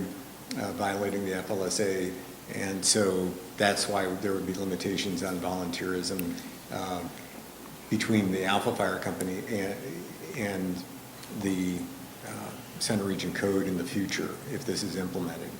Now the costs that are identified, I'm sure you noticed, are roughly half and half between Center Region Code and the Regional Fire Protection Program. Walton, the code administrator and the interim fire director both presented information to the municipal managers at our breakfast meeting last week, and we did talk about potential funding strategies, and that will need to be something that continues to be developed over the next few weeks as we go through the budget process. So appreciate the comments on that and happy to answer any other questions. So would you like to make a consensus comment, taking Sutan's statement that we're uncomfortable with the cost for these positions, and then rolling into the need for an implementation plan that considers how this will be paid for? Would you like that, to make that the consensus comment? That's fine. Is that okay? Yep. Or do you want that, do you want to do that again? Yeah, it's good for me. I guess just for my own understanding again, so the Alpha Fire Company is heading toward paid status. We are moving towards what is commonly referred to as a combination department. The volunteer fire company is continuing to be a valuable resource and a valuable partner, and we appreciate the volunteers that continue to sign up and participate and respond, and it's essential that we continue to nurture that relationship, and I think it's a strong relationship. One of the challenges that we face, and lots of people face, is the ability to recruit new volunteers, but also to meet the needs of family schedules, as has been talked about earlier. So when we need people there to drive the apparatus, sometimes we don't have the folks that are qualified to do so. And that's what these positions will help fulfill. That's not to say we're moving rapidly beyond this to hire additional paid staff in the future years. One of the things that Supervisor Robb is aware of, the Public Safety Committee gets regular updates, quarterly status reports on a number of data points and trends that are impacting the Regional Fire Protection Program, because a few years ago, there was a study conducted and it was approved by the General Forum in 2020, I believe, and that identifies a number of factors that should be used as leading indicators for hiring key positions when we need them, not after we need them, but as we are anticipating we're getting to that point, as trends are dictating and identifying, hey, we should have staff here rather than counting on volunteers. And it's not just the trends of volunteerism, it could be the rise in call volume, because we are now past where we were before the pandemic in terms of call volume. So we have a number of trends and things that are indicating that we need to be preparing for adding more staff and not waiting until we have a problem and then we're scrambling. So that's what we're trying to do, and I applaud Sean and Walt coming up with this creative strategy so that we're able to get ahead of the curve on that. And then Amy, then the outside, you're split between COG members and outside stakeholders. So I think the conversation, and I know some of this conversation has started with Penn State needing to maybe do some kind of a financial contribution for the fire company. The county. Do they not at this point? Do they do any kind of a contribution? Oh, yes, there's been a long-standing commitment from Penn State University for fire support. And EMS. It has been an informal agreement for many years, and we've been working for the better part of a year to solidify that in terms of a long-term funding commitment that would be in writing, and that there would be increased participation by Penn State, such as a seat on the Public Safety Committee, much as Bellefonte has because of their participation in the code administration program. So that initiative is underway, and we're working on that. We have counsel, the COG solicitor and the Penn State legal counsel working on an agreement we've been meeting with between Penn State staff and COG staff, and we have another meeting next week. So we are working to solidify that and make sure that we can have that in a formalized status, hopefully by the end of the year, that can be approved by the COG General Forum. So financially, have they contributed money? Yes. Yeah, they have been participating financially all along, but it's an out-of-date formula that needs to be updated for current trends and current responsibilities of the fire protection program. And do we know, like, usage-wise, how much Penn State might be calling on? I'm sure Sean could give you those statistics. I don't have them off the top of my head. Okay, so basically a more formalized process is underway, and they've been contributing financially in the past, but their contributions are probably a lot lower than what they actually need to be. I wouldn't say it's a lot lower. It's just the formula is out of date, and it needs to acknowledge where things are going in the future, where things are now. For instance, we've taken over the hazmat program in recent years. There is a role that the fire company or fire program plays with special events, Ag Progress, football games, those sorts of things.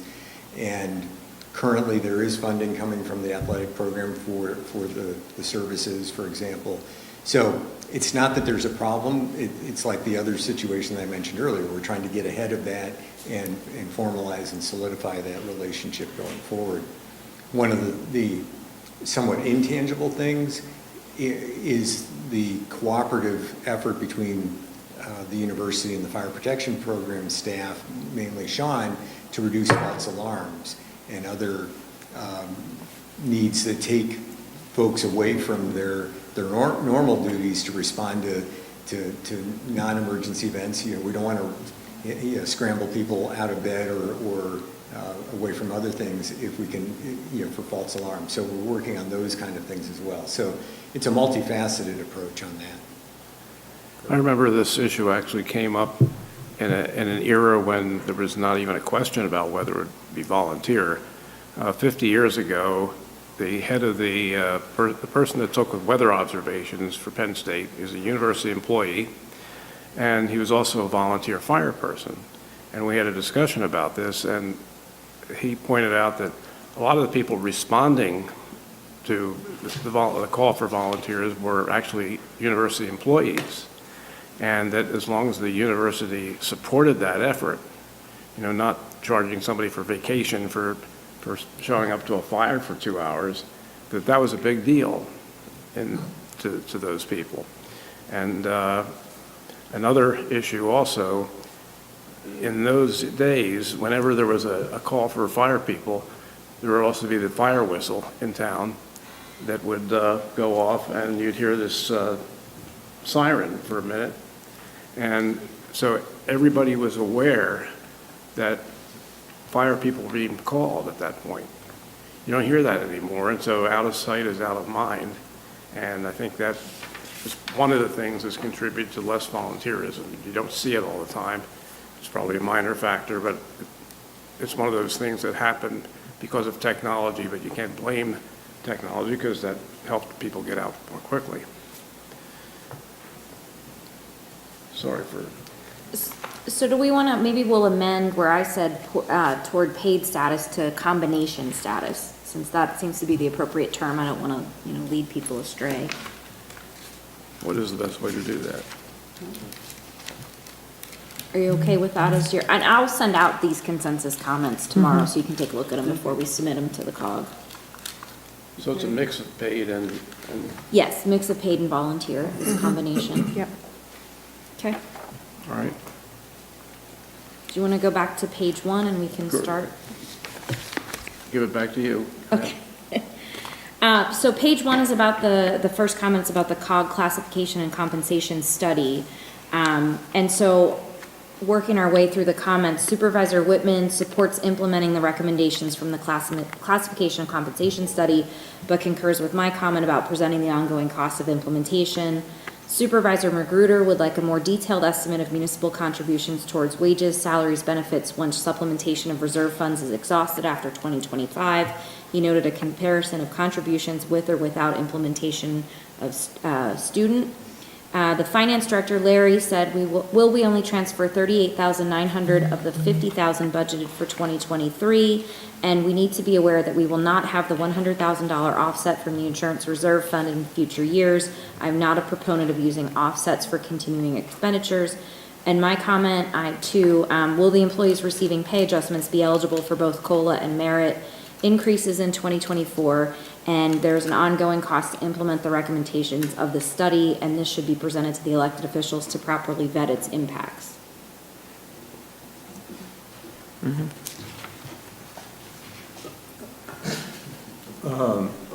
Yeah. I think the COG Finance Committee met last Thursday morning, and I saw that you were online, so I assume you saw probably most of the discussion.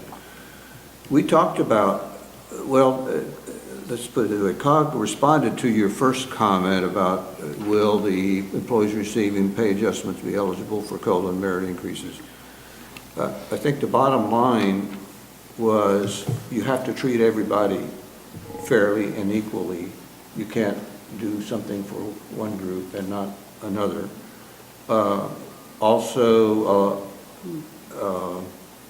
There was a range of adjustments. There were, I forget the number, Eric, but some would only be adjusted by, $1,000 or something like that. Very small adjustments.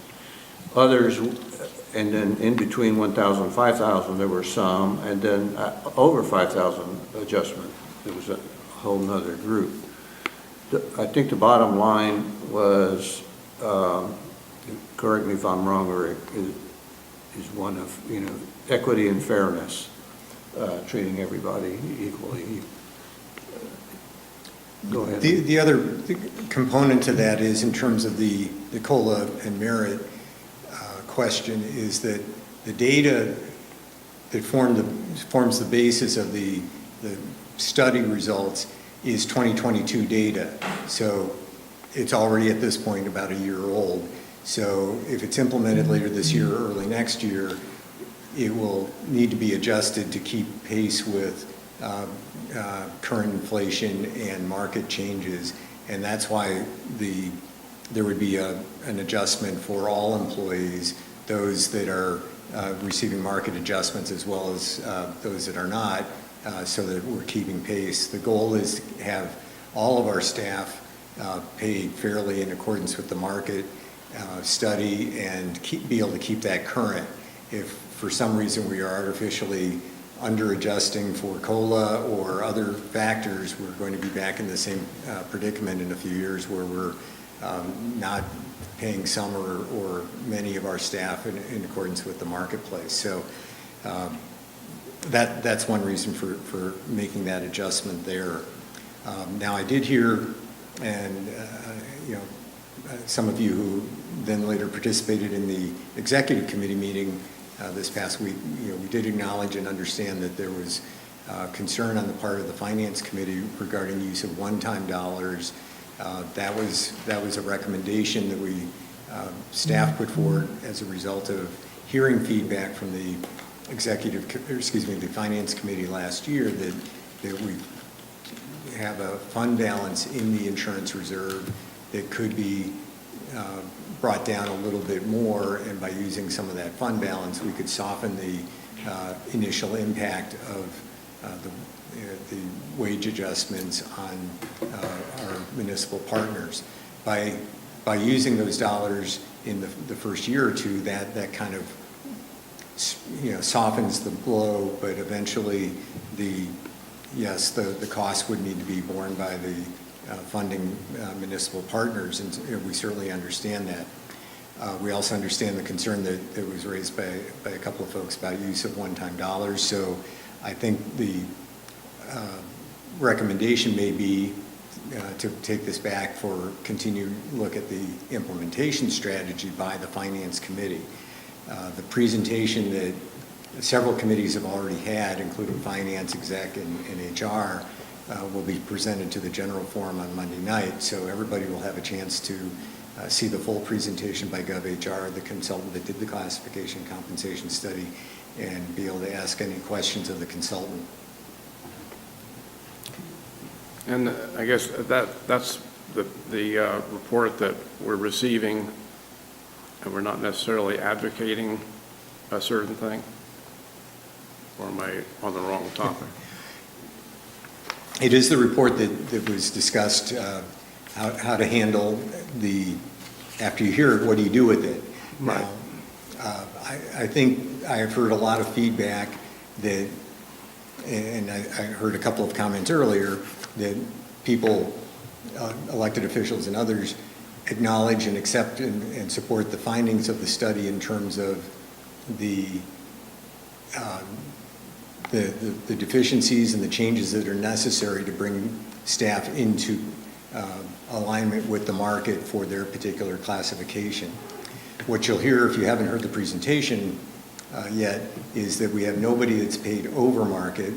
We have a number of staff that are paid at market, and we have a number of staff, 69 individuals that are paid below market. Some, as was noted, by less than $1,000, some more. And so it would be good if we could acknowledge and accept the findings of the report, but just then refer the decision on how to move forward with implementing the recommendations in terms of accomplishing the market adjustments. How do we move that forward in a way that everybody can get behind from a financial standpoint? That seems to be where the major discomfort is for a few people, and I know the finance committee has been willing to give some thought to that, and if that's the right committee to refer that to, I think that would be the place for the general forum to send that back and have some continued conversation. I seem to remember that one individual wanted us to realize that implementation may involve doing nothing. Wasn't that? I'd like to, yeah, if I might also just ask if all the members of this board concur with Eric's conclusion that the majority of people that he spoke with agree with the implementation of this plan. I certainly do, and I just want to make sure that if we need to, that we take an assessment of the other 4 members of the board, because if you don't agree with it, then we don't need to go further. Yeah, I guess I'm confused about the statement of like the implementation of the plan, Okay. that all of their recommendations. I agree. You're saying everyone is in agreement with moving forward with it? I thought the agreement was, we saw the recommendations, we were in agreement that the recommendations were made and that it should be forwarded along, not necessarily that we need to. Well, I was just wondering more also about our board. I would like clarity though first. Yeah, okay. So there are recommendations in the study for just 2 or 3 title changes, but the heart of the study is to make market adjustments for, I believe it's 69 positions. And that is what staff is recommending be accepted and that the findings are agreed with, and that should be implemented in some way. How the general forum and the finance committee and staff work together to develop a strategy to move that implementation forward is a different matter. I mean, we have a pretty thick report, and if there's consensus that that report was well done by the consultant, and we should then work together to figure out how to implement that, that's, I think, where that decision point is. If you want the consultant to go back and redo something, that's a different question. But I think I'm not going to say it's unanimous, because I know there are a couple of voices out there that disagree with the market that was used in some cases. There were 38 different organizations compared with, because the COG is very diverse, and we had to look pretty far and wide to make sure we had enough benchmarking organizations to utilize, as you heard when you heard the presentation. So I know there are some who feel we shouldn't have looked as far and wide as we did, or the consultant should not have. But generally speaking, what I have heard is we want to pay our staff fairly. That's, I think, a recommendation that was part of the COG priorities.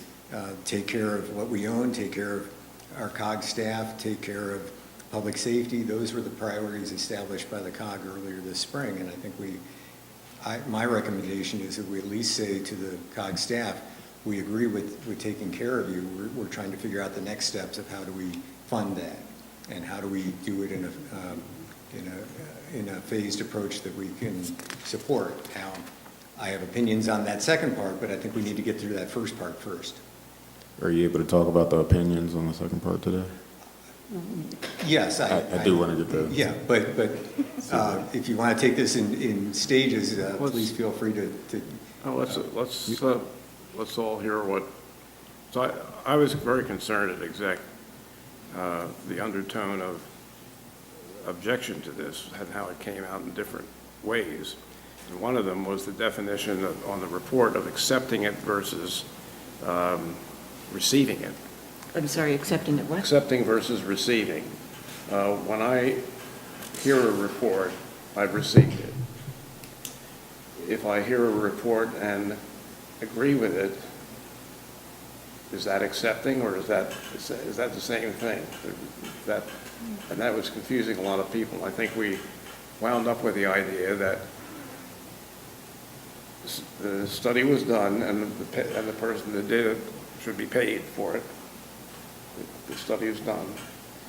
But as far as what happens next, I think leave it open to the general forum to either put it into effect or some degree of that, or not put it into effect, but that we weren't advocating one of those positions just yet.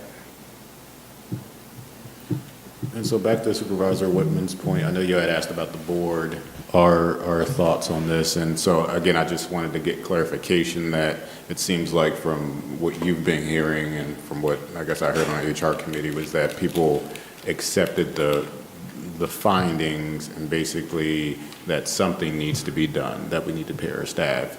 They did not necessarily, there's no agreement on how that is actually executed. Yeah. And so I was just making sure we differentiated, between those two things. And so your question was amongst the board, if Are we all in agreement with the statement that you just made?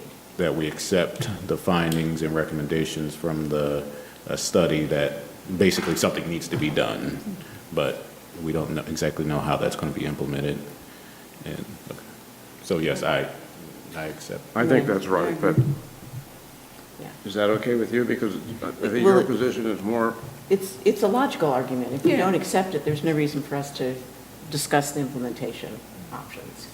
So I do accept the premise that something needs to be done to bring staff up to par with some standard. And so therefore, I'm very interested in going ahead and discussing implementation.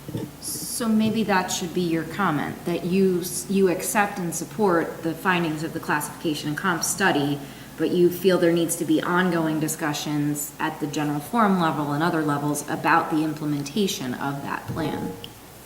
And then we can list specific concerns about the implementation.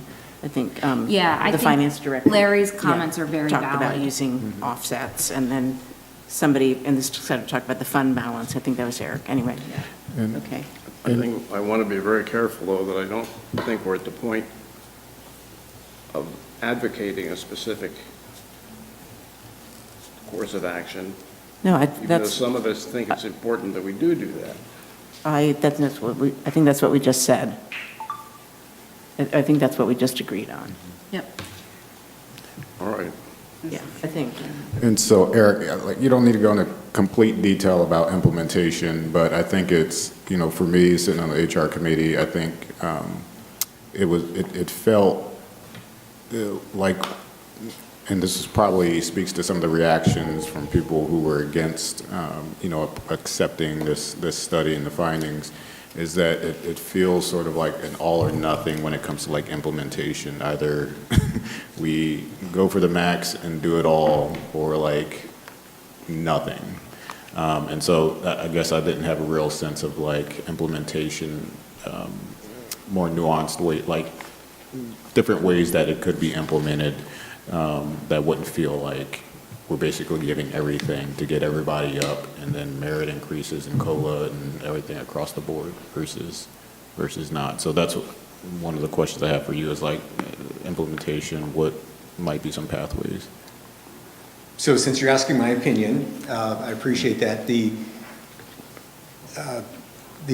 impact, the 253,000 that's identified there for 2024 is approximately 2.5% of the total payroll cost for the COG this year in round numbers. So it's a pretty small amount in the big scheme of things from the payroll standpoint. And I have discomfort in trying to look at how do we slice and dice that so much that we are saying, oh, we'll do a quarter this year and a quarter next year and a quarter the year after, or something like that. And staff looked at a number of those different scenarios and really realized that we could fractionalize this so much that we are making a lot more work on payroll staff who have to manually enter all of those changes each time we do it. But we're also sending a message to our staff that have been underpaid in comparison to the market for many, many years, that it's more important that we worry about the municipal budgets than it is to fairly pay our staff as soon as we are aware that we have a deficiency and that we have staff that are underpaid and not fairly paid. So that's a pretty blunt statement, but I think that's what it comes down to. How do we get our staff to be paid fairly based on the results of the study as soon as we can? And again, that's where we will have some further discussions, I'm sure, but I think prolonging that implementation will send a negative message to staff if we don't try and find a prompt way to do that in a way that we can all find is acceptable. And I'm about trying to support our staff as is one of our priorities here, and that's why I'm making the recommendation, being pretty direct about that. I know we all of you as elected officials have responsibilities and things that you need to take into consideration there, but I hope fairly paying your township staff as well as you want to fairly pay COG staff, hopefully you see them as all critical employees and partners in delivering the necessary services that township residents all appreciate, because as I'm sure Walt has said to you many times when he is standing in front of you, I am your building code official, Walt will say, because he's here serving township residents, just like I am here serving township residents, just like our fire personnel and our library staff and our Parks and Rec staff are all here serving township residents, just like the township staff that are sitting in the room here, and Leslie, who is your planner, but works for Center Region COG. So we write her paycheck, but she's here serving the township residents. So that's my plea and my recommendation, and I know it's going to take some time to sink in, and we're going to have longer conversations about that, but I wanted to answer your question. I want to, I lean toward the idea of actually implementing this, but, and I don't think I'm a very good politician about this, because the question in my mind is, what is going to pass? What can we do that will actually pass, rather than cause additional divisions and consternation? And so I'm prepared to compromise on this. I don't know what that compromise looks like at the moment, but I do know there are certain individuals who feel strongly that we should not do this, but I can see them agreeing to some of it. Mm-hmm. Others would like to see the entire thing done, and maybe even more. Can I maybe make an attempt to answer that? So my view of the world is that any time more than one person gets together with another, that's two people, you have to compromise. You have to come together, and to me, that's what politics is about. It's making a decision that affects a lot of people, and compromise is the name of the game. But I will also say that I think we have to also speak from our hearts, and as well speak from our minds, and not be cowed by one or two or a few very vocal disagreements. If it appears that there's a larger division out there, then yes, I think we certainly need to be political in the small p political sense. But I don't know if I think what it comes down to is every person that sits on COG has a vote. And I feel usually pretty confident about my vote, and I'm also pretty good about reading the room, or getting a sense from other people. Obviously, I do not violate the Sunshine Law, but I think we have to consider that also. Yeah, thanks, Eric, for that impassioned plea. And, I would say that, I'm much in alignment with what you said.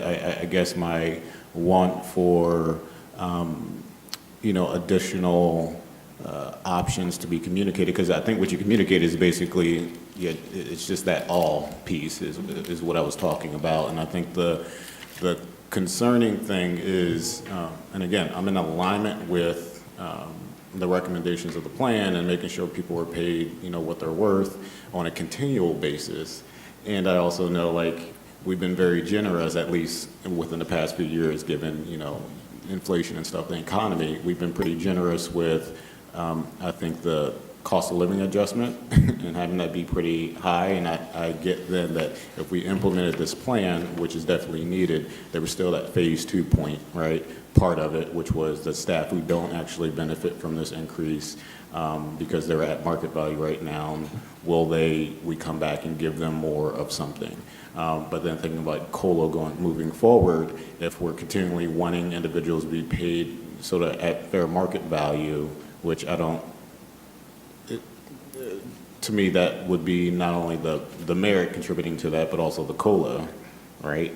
And so it's like, I could see this going down the road. It's not just this 250, whatever, that number is. It's just going to start compounding. And if we're trying to continuously every year, which I think should be the case, that we're keeping individuals up, it just doesn't really seem sustainable, especially if we have another downturn and we have to keep, approving COLAs that are, astronomical. And so for me, it's like, I agree with what needs to happen in the now, but I also think like a lot of things are going to happen in the future that also needs to be of consideration. And so that's why having, and you may not actually be able to slice this as far as like an implementation plan, but I think something more than just, we basically need to do it and morally it's the right thing to do. I agree with that, and I just don't think it could be helpful for other individuals who are on the fence to understand, what are these other sort of like additional options. But I hope that makes sense and that I'm thinking also down the road too, and how much this stuff can compound. Anyone else on this?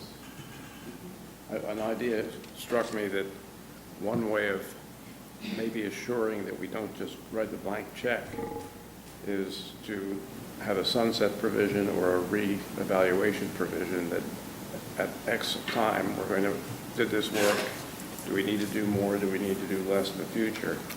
And so that people can get a sense that we're just not making this permanent, but we're putting it into effect. Okay. The idea that this would be sunsetted in a way, that we would do such and such a thing, thinking we're going to solve the problem, but maybe we're not right. Should we set a date for actually reevaluating this periodically, or at least one time, so that people can reevaluate? Did we do the right thing? Do we have to do more, or did we do too much?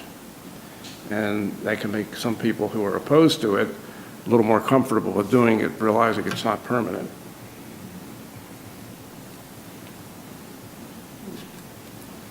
Did you get all that? I did. I got it all.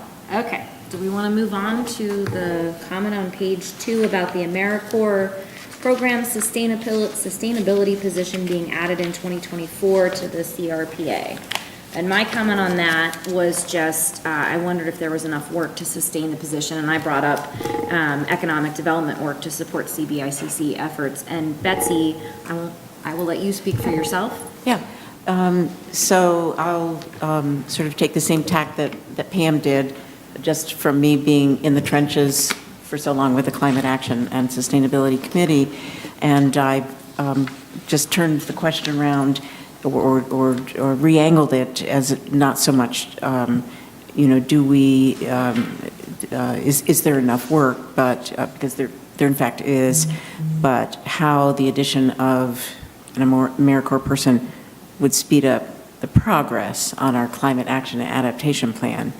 And from my perspective, I think haste is, well, look at the headlines today, and haste is probably the most important aspect of what we're doing. I mean, it's what we're doing is important, but how fast we do it is also important. So, yeah, and I think it's a pretty good bargain deal. We have had very good luck in the past with the AmeriCorps. So, yeah, but no, fair question. Yep. Yeah. So I guess the question for the board is, do you support the position? Because then we can just say that you support it and move on. I support the position. I support it. Yeah, I mean, I supported it. I think some of my feedback was wonderings about how much is there additional engagement with other stakeholders here locally that could actually volunteer to do some of this work. I know, I said Penn State, for example, and there was feedback that there had been partnerships in the past or something like that, but it was basically that, given the students sort of like schedules and them not really being available or responsive or whatever that may be, that sort of like creates some barriers to more free partnerships.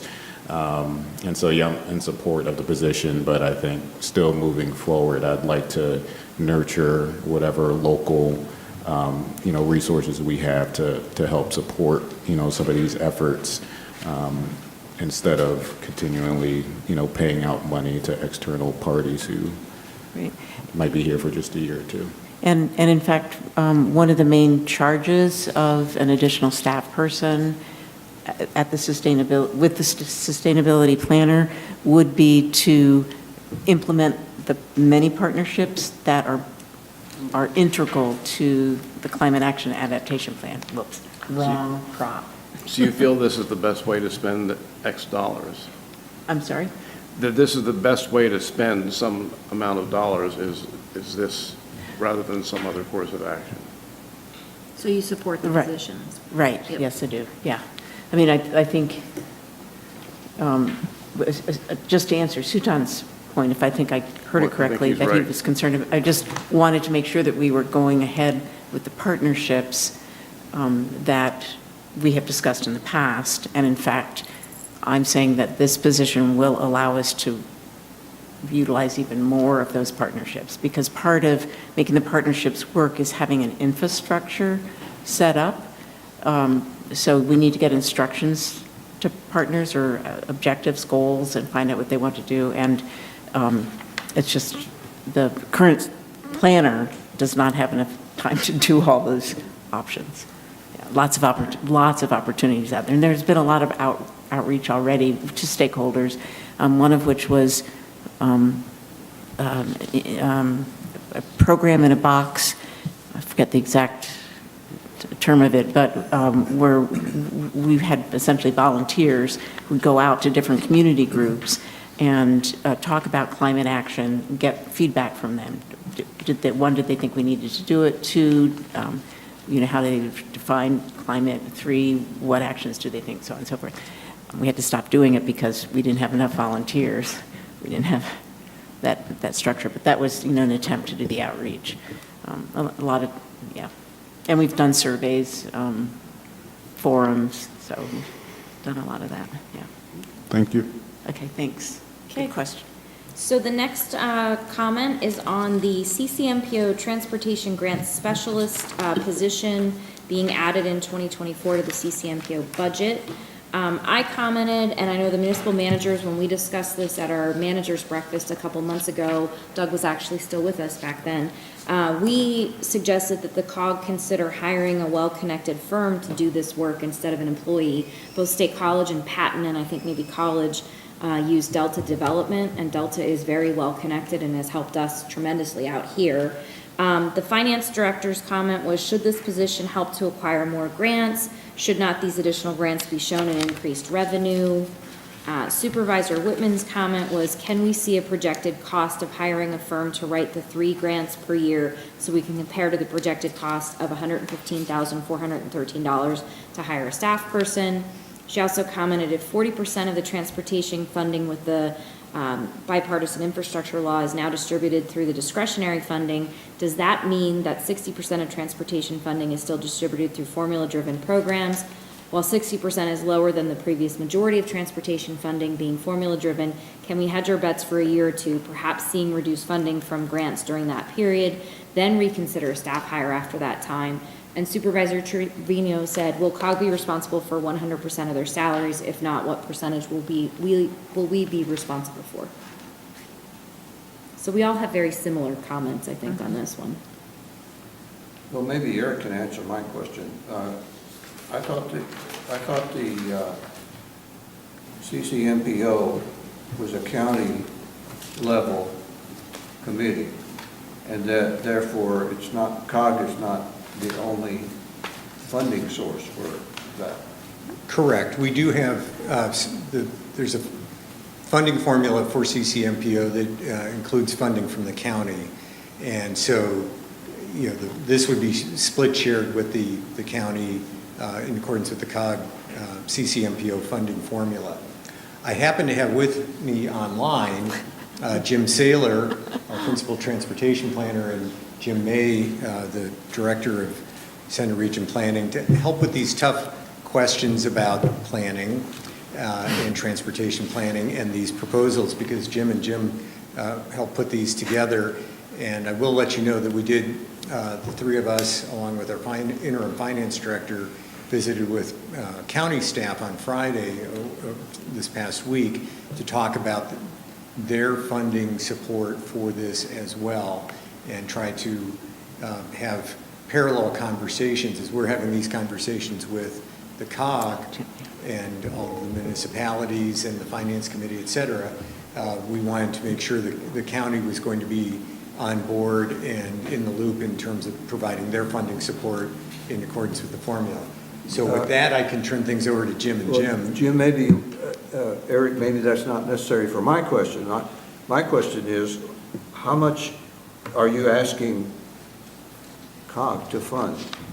That's what, I want the dollar amount that you're asking in your, for a COG budget in the program plan, not not the total cost of this particular request. I want to know how much we're going to pay. This is Jim May. We can provide you with that information, Dan. Okay. Well, we don't have it right now, but we certainly can provide it. The cost in here shows the total cost for the position, as you mentioned, but it will be less for Center Region municipalities. Is that acceptable? Good question. For now? That's, just to me, Eric, I'm sorry, my critique is that that's the dollar amount that should have been included in the program plan, what we're responsible for, not the entire cost of that particular. Understood. Thank you. Yeah. Good question. I hadn't thought about that. So you can take my comment out because they're going to address that. You need a chair, Eric? I can sit down and let Jim and Jim answer your questions for now.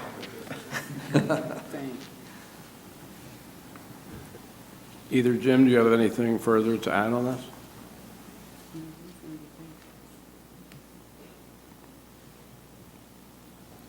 Yeah, this is Jim May. This particular position we were looking at functions a little bit differently than we thought a consultant position would fund. This is somebody that would be in the office because one of the challenges we have in Center Counties is most of the municipalities and project sponsors just don't have the ability to take advantage of grant funding because they don't have the staff. You have the staff in your municipality, and we can certainly help you with grant applications, but many of our partners don't have that ability. And we're trying to build a county-wide transportation system that benefits everybody. So when you see a project outside the Center Region, that benefits the Center Region. The I-99 I-80 interchange is a good example of a large project. And even people commuting in from outside the region, we're trying to make their travel into work or to campus safer. But what we're really trying to shoot for was to have somebody in the office that could establish relationships with your municipality and the other municipalities that we serve, and then use the consulting services in the other part of this to help us with specific engineering requirements that we need to do estimates on the cost of projects. For example, there might be an engineer needed for hydrology on a project or costing bridge improvements, environmental studies and those kind of things that our staff wouldn't have the expertise for.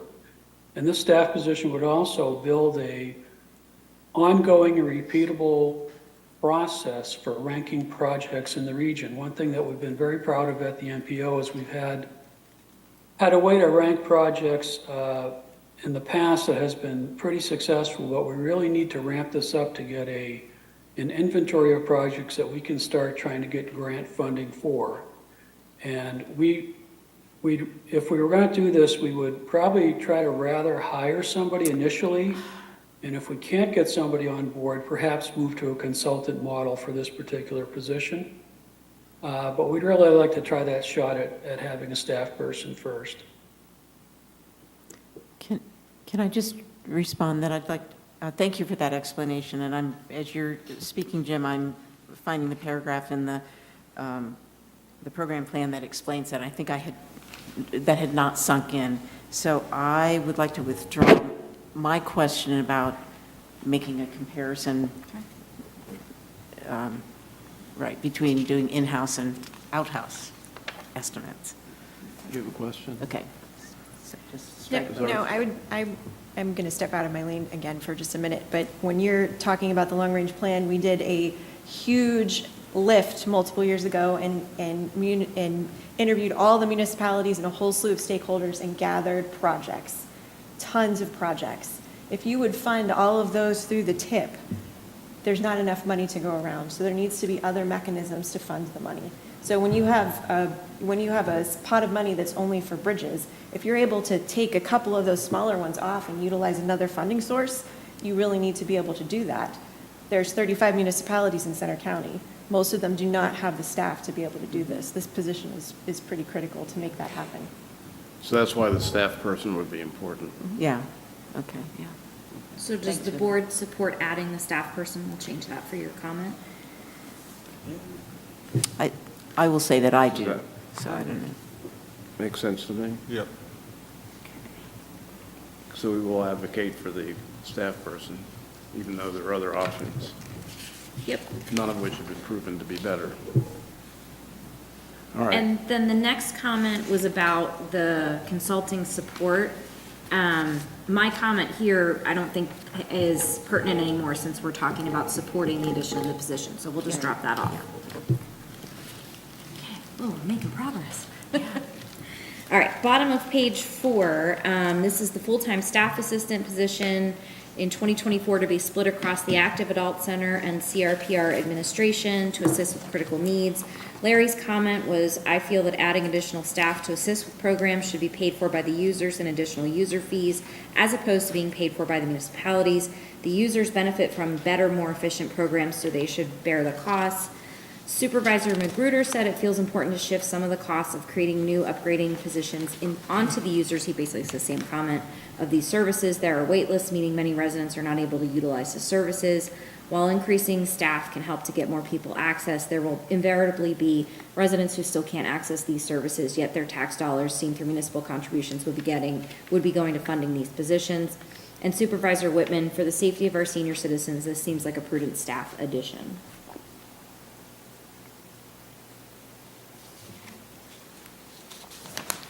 So the consensus is? I'll jump in here again. I'm sorry for going. So I kind of see this as a philosophical question or decision in a way, because sometimes I ask the same question that Mr. Magruder and Larry asked about having the people who are using the program actually pay for the program. And so the philosophy is, I don't know that I have an answer. Who does pay for these? And I think if I don't know what it would cost, in fee. I don't know what seniors pay. I don't know how much they would have to pay to support another position. I feel certainly, whatever. I have mixed feelings about a lot of the rec programs that we fund. I'm more of a passive rec person than an active rec person. So, but I'm willing to support what the majority of people in this county really want to invest their money in. And is, what are we underwriting and what are we turning over to the users to pay, and I feel especially with seniors on limited income, that requiring them to pay a larger percentage might be a burden. But I don't have any data to support that. Yeah, So, yeah, I interrupted you, sorry. so. I don't Yeah, know. philosophically, it is a complex question, right? And I guess that's a wondering I have too. I don't know, today we discussed this, but I know this came up last year about, again, charging users some additional fees for utilizing the services. And I think there was some pushback on that. I don't actually remember where the conversation went, but it still had me thinking about, I understand people are paying into a pot, right, for these services to be shared. But again, there's still individuals who can't access the services, and to continue to then ask the people who may not be able to access those services to continue to fund so that the handful of people who are actually utilizing it can utilize it. That just seems, again, it's an equity issue, but I think because it's split between the adult center and CRPR, I think it's mainly like the CRPR piece that I'm like, how could there be more contributions from the people utilizing that as opposed to thinking through our seniors who may be on fixed incomes, limited incomes. I don't think that's where the energy is for charging them more. I think it's because it's connected then with another entity. So the other question I have, the overall question is, at what point do we look at the respective agency rankings? Is that, I guess, I'm assuming that kind of comes at the end when we're really looking at how much money we have. But I will note that this is ranked 1 by CRPR. I just throw that out there. So a suggestion, you could support the position, because I think I'm hearing that there's support for the position, but the concern that Supervisor Magruder raised could be incorporated in there, that the CRPR's portion of the position, they look at funding it through additional user fees to take the burden off of the taxpayers. I think that's a fair comment. So it's a good idea, but let's figure out the best way to pay for it. And, yeah. So you're talking about the CRPR administrator versus the active adult? Because this doesn't, active adult fall under CRPR? Well, it says but it's line items within the budget. Gotcha. Active adults Thank is a you. separate Okay. budget. Thank you. Gotcha. Thanks, Amy. Okay. Next comment is on the Park Specialist 1 position to be added specifically for Millbrook Marsh to oversee day-to-day maintenance, inspections, and janitorial duties. Sutan, do you want to explain your comment rather than me reading all of it? Your concern? Okay. So Sutan's comment was the Park Specialist 1 position, it would cost an extra $20,000 to start to hire a full-time position instead of utilizing third-party janitorial services.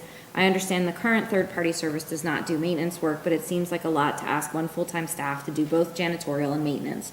Wondering if we could find a third party to perform both these services at cost less than hiring a full-time position. Also, if this position ever materialized, utilizing existing used vehicles or those being replaced would be a more cost-effective option than purchasing a new vehicle.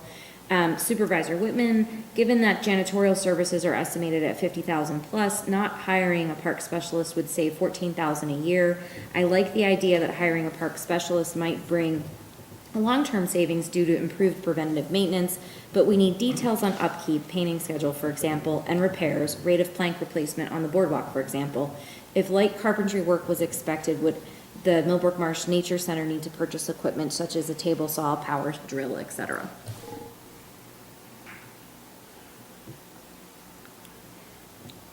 Where does the facilities committee come in on this? Or does it matter? That's a good question. It's the first I've heard of it, and I'm on the facilities committee, but that's actually, That's a holistic question. yeah, that gives me an out, is what I'm saying. We might have talked about it, but I don't remember.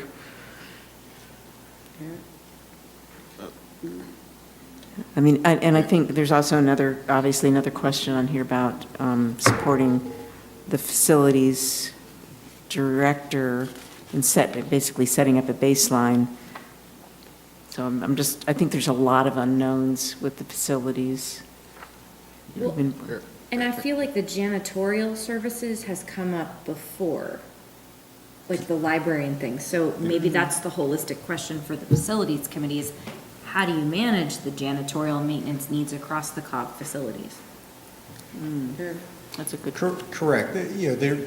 We have started to have these conversations with the Facilities Committee, and the Facilities Committee has asked for more information, and if not this upcoming meeting, I believe certainly this fall, we will have dialogue with the Facilities Committee to really look at this from the big picture standpoint of the entire COG, because we have a number of facilities ranging from the 3 fire stations to leased space, the office space, the COG building, and pretty actively used spaces like the Active Adult Center and the library, and now the expanded facility that will be finished by the end of the year at Millbrook Marsh Nature Center.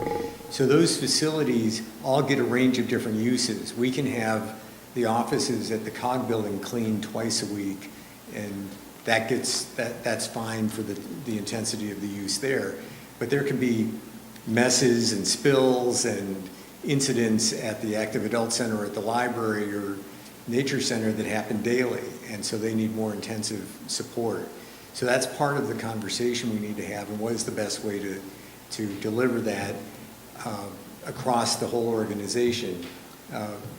When you think about contracting for services, that has flexibility, but it also has limitations. We don't have, if we had an incident that happened during the day at the COG building, for instance, we'd be cleaning that up ourselves or asking for help from within the COG. Our contractor's not going to respond quickly to that, and that's one reason for the recommendation related to the Nature Center.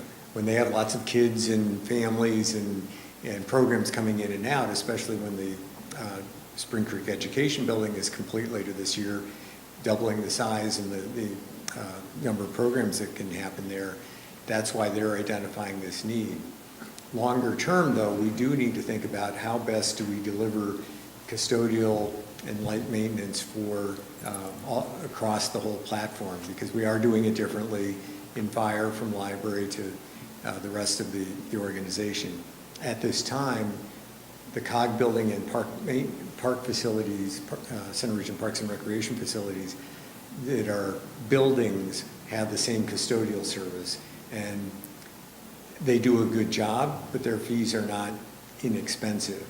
And so we need to be thinking long-term, is that the best way to go contracting out versus trying to do something in-house?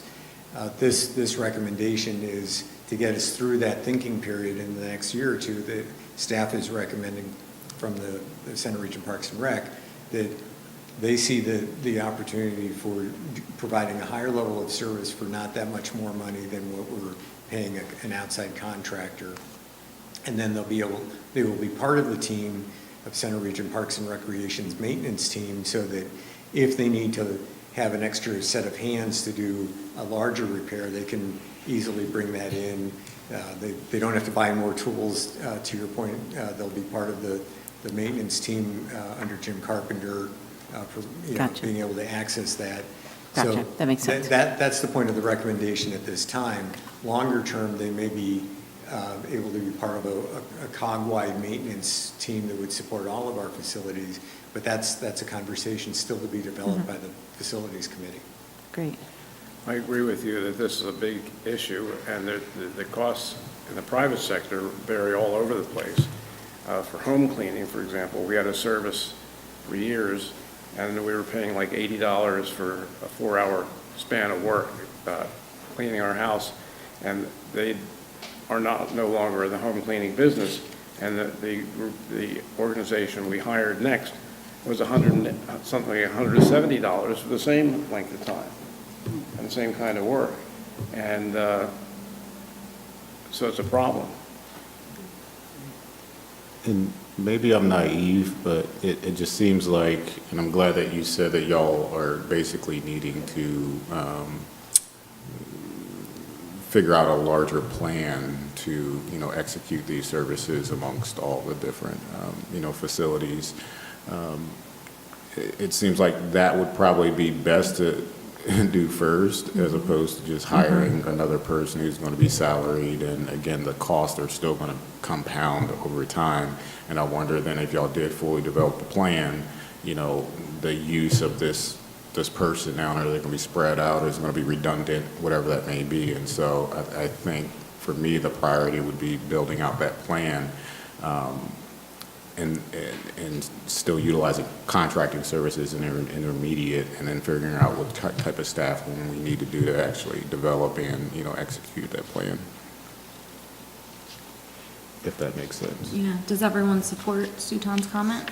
Is that okay with everyone? Okay. Thanks for offering it. That'll be our comment. Well, I want to make sure people are clear, because what I am saying is not to fund this position. Right, he's saying to do a plan for the long-term maintenance needs of the COG facilities, and in the interim to continue to use third party, or whatever we're doing now, while we do the plan. I just didn't want to make it seem like I'm making a decision for everybody.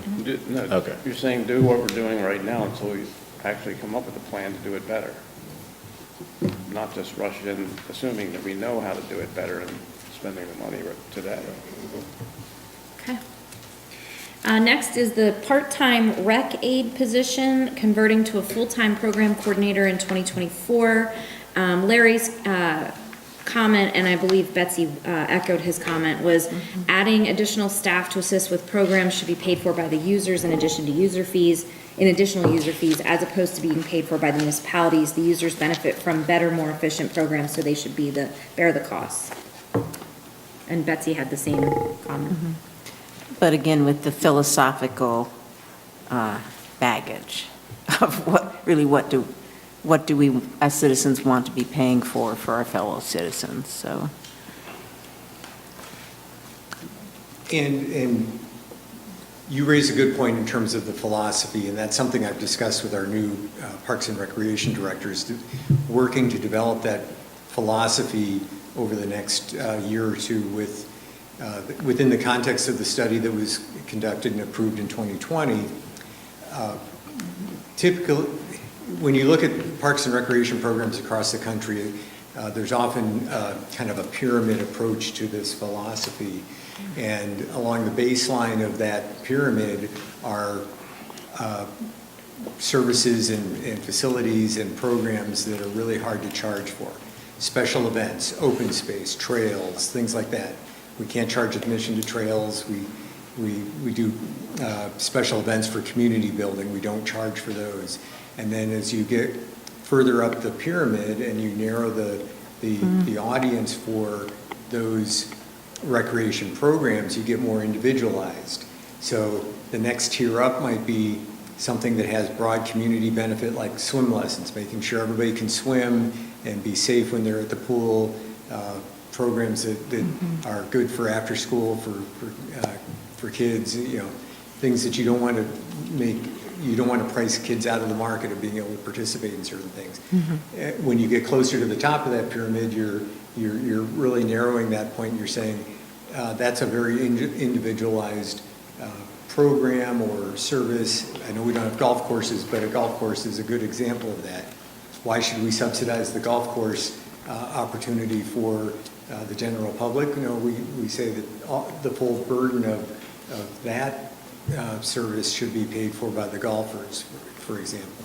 Not to pick on golfers, but that's an example of that. So I think we're going to need to be working over the next couple of years towards developing that sort of a revenue philosophy, so that when it comes time for staff to develop their programs and fees and such for the upcoming year, we can say we're charging in accordance with the pay philosophy or the revenue philosophy, and so the staff for this type of program at a particular level is being funded in accordance with that philosophy.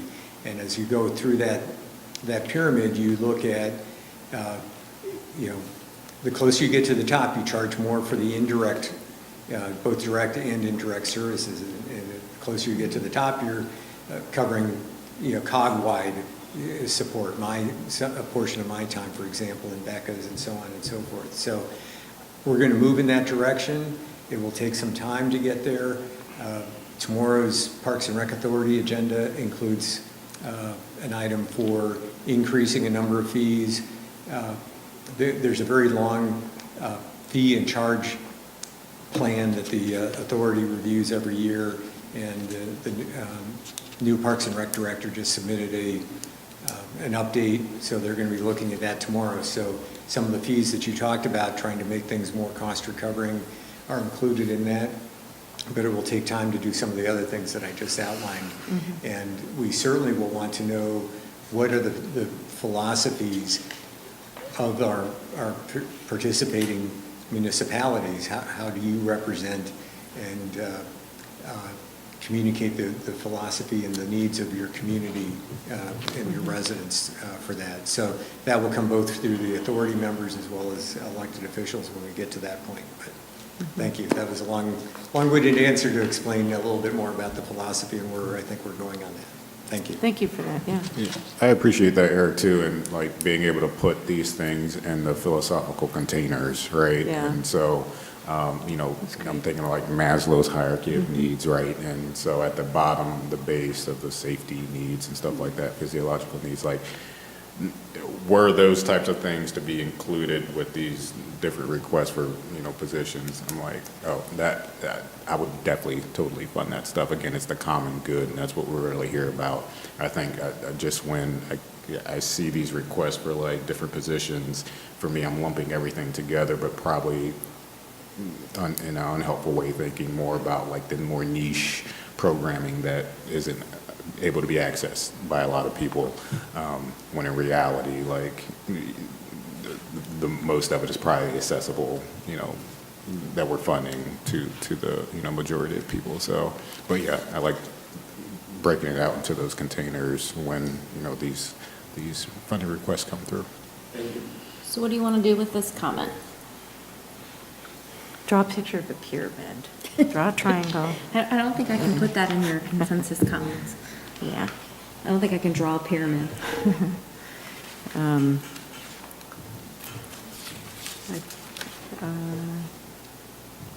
Can someone summarize it? Can we take a similar approach?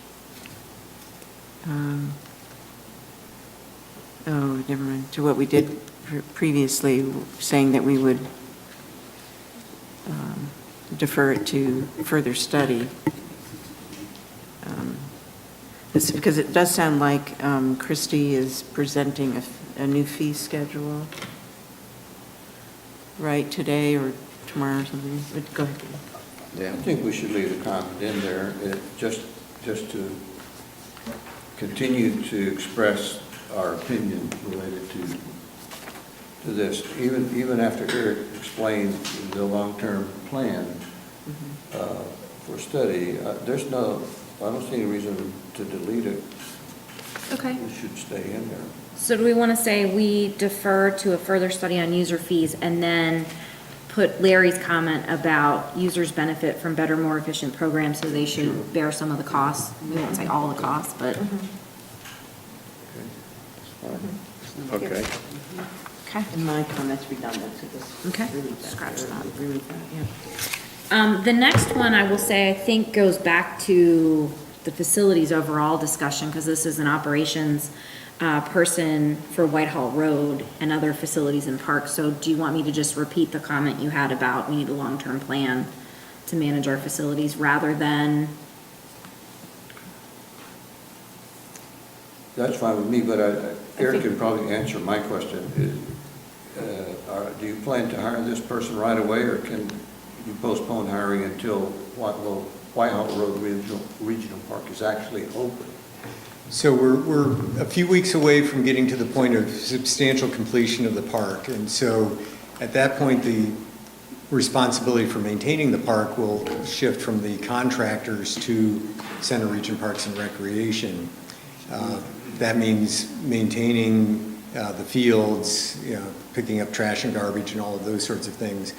And so this would be a position that would need to be hired in the spring. It would be a part-time seasonal position. It would not be year-round, but it would be responsible during the growing season for once we're, as the grass is continuing to grow on the soccer fields, we'll be mowing, maintaining, lining, striping, having that ready for games and that sort of thing. So while the park will be done soon, we won't be open for play on the fields until next year, but there will be maintenance. We're going to have to keep cutting that grass until it matures to the point that it's playable, and the playground will need to be, serviced and maintained. Yeah. So we'll strike your comment? You can take mine out. Okay. All right. So, Sutan. Sutan's comment was about splitting two part-time seasonal maintenance positions. Responsibilities seem to be larger than what one person can do, even if they're full-time. Am I off base with that recommendation?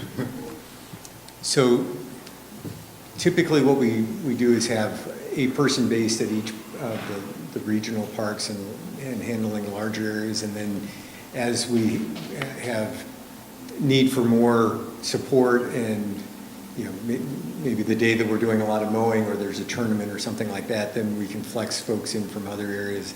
And that's, we have a certain number of staff who are here with Parks and Rec maintenance year round, and then we have the seasonal folks that are there. And this position has been deferred until we're close to opening, and this will be the one that will be kind of based at that park, taking care of things throughout the day, and when it comes time for a tournament, for example, or a busy period, there'll be others to help out. So this will not be the person that's handling everything at that park, but we need to build up the capacity to take care of things on an ongoing basis while not neglecting the other parks that are taken care of by Parks and Rec. Well, Eric, you just earned my first strike of a comment. Strike my comment. Okay. I just thought of a question for you, Eric. What's the market like for hiring somebody for 8 months out of the year? I would think that those are pretty meager wages with no benefits. We've had some peaks and valleys with that. Okay. Part of it's been pay related, but part of it's been availability of folks that some want that seasonal sort of thing. They are. I don't want to generalize because right, of course. But we have had some success with retirees who want to work. Okay, for sure. Seasonal, and then they're happy doing mowing and those kinds of things. Going to Florida. But it's been hit or miss, and one of the reasons we've had to look at raising pay over the past couple of years. There's been some adjustments recommended before the pay and the compensation study was completed, was because of the competitive nature. As you all, I'm sure, heard during the pandemic, pay for part-time positions really escalated, and so we're competing with Sheetz and Walmart and other places like that.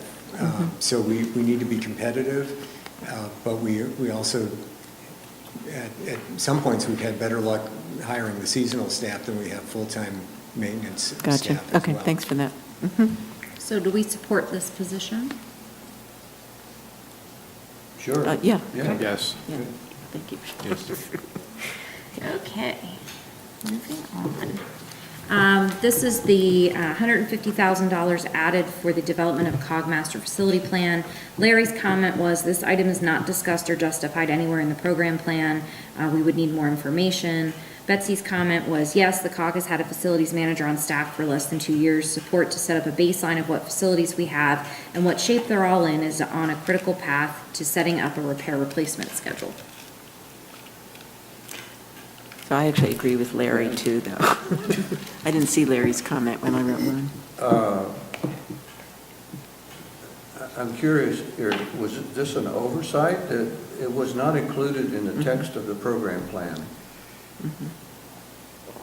It was identified as, I think part of it was carried over from last year as part of the thinking about the long-term facilities master plan. This was an item that was recommended last year, and the Facilities Committee started working on developing a long-term facility plan earlier this year, and that had to be put on hold as work really geared up, and additional time was needed for our facility project manager to focus on Whitehall Road Regional Park and the work at Millbrook Marsh Nature Center. So the committee will get back to working on this long-term plan this year. We're not proposing to necessarily consult, farm out the whole study. The committee and our staff member are expected to do this work together for the most part.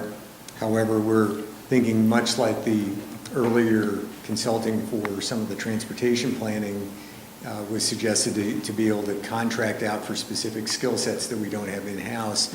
This money was suggested, and it's probably a much larger amount than we'll need, but it was suggested that we have money available so that when it comes time to maybe have specific engineering or other analysis done, that we have some money to tap into for the committee in conjunction with the staff to say, we need this type of analysis done. And that part of the proposal didn't get fully refined because our staff people were really working very hard on the park project when this part of the plan was being finalized. So, well, you see, from our standpoint, there was no discussion or mention of it in the program plan until the very next to the last page. I understand. So you need to give us some information. Correct. About it. Yeah. So are we okay with sending Larry's comment and striking Betsy's comment? Yeah. Okay. All right, the next one is on the 5-year staffing and study plan. Betsy's comment was on the graph on page 108, has CRPR calculated likely growth in usage of the active adult center to project additional staffing needed over the next several years?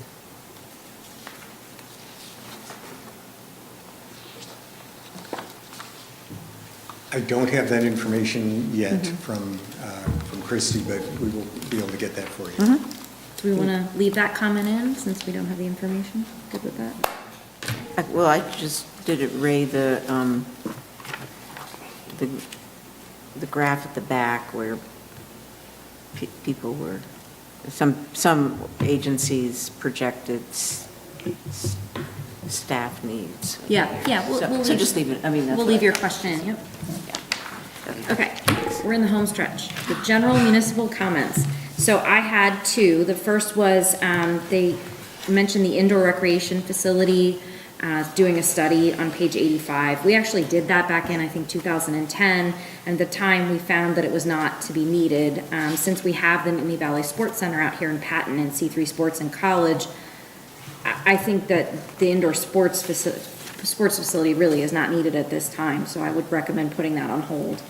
And then same discussion about the mobile concession truck, putting that on hold and exploring more partnerships. We have a pretty active local food truck scene in town and exploring some partnerships there in the interim, since I don't know that we have the staff for that. There you go, I go first. The food truck,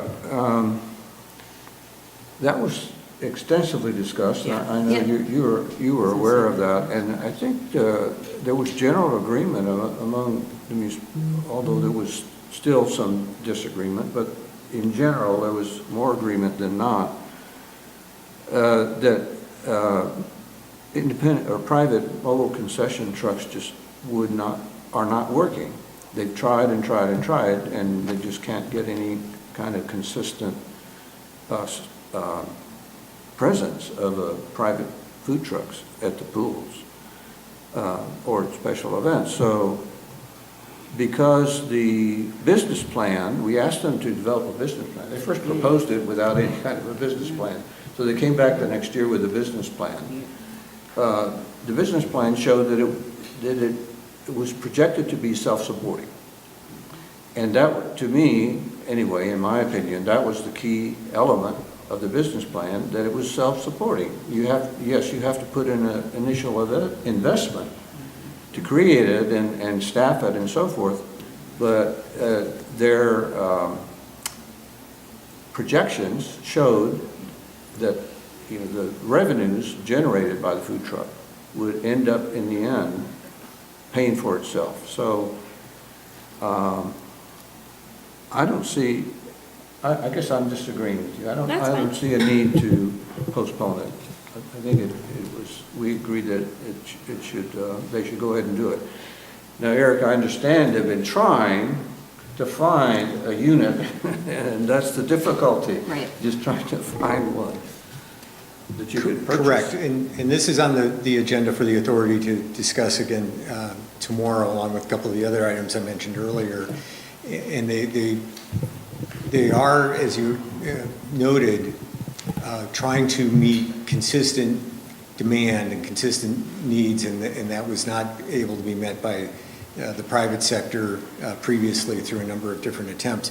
But they are also looking at creative alternatives to the full-blown truck that might be able to be more cost-effective. And so they're going to, staff is going to review a number of those ideas with the authority tomorrow and see what the feedback from the Parks and Rec Authority is, and then there'll be an update as we move further along. But because of the timing of things and the transition with the director, we weren't able to move this along in the fall.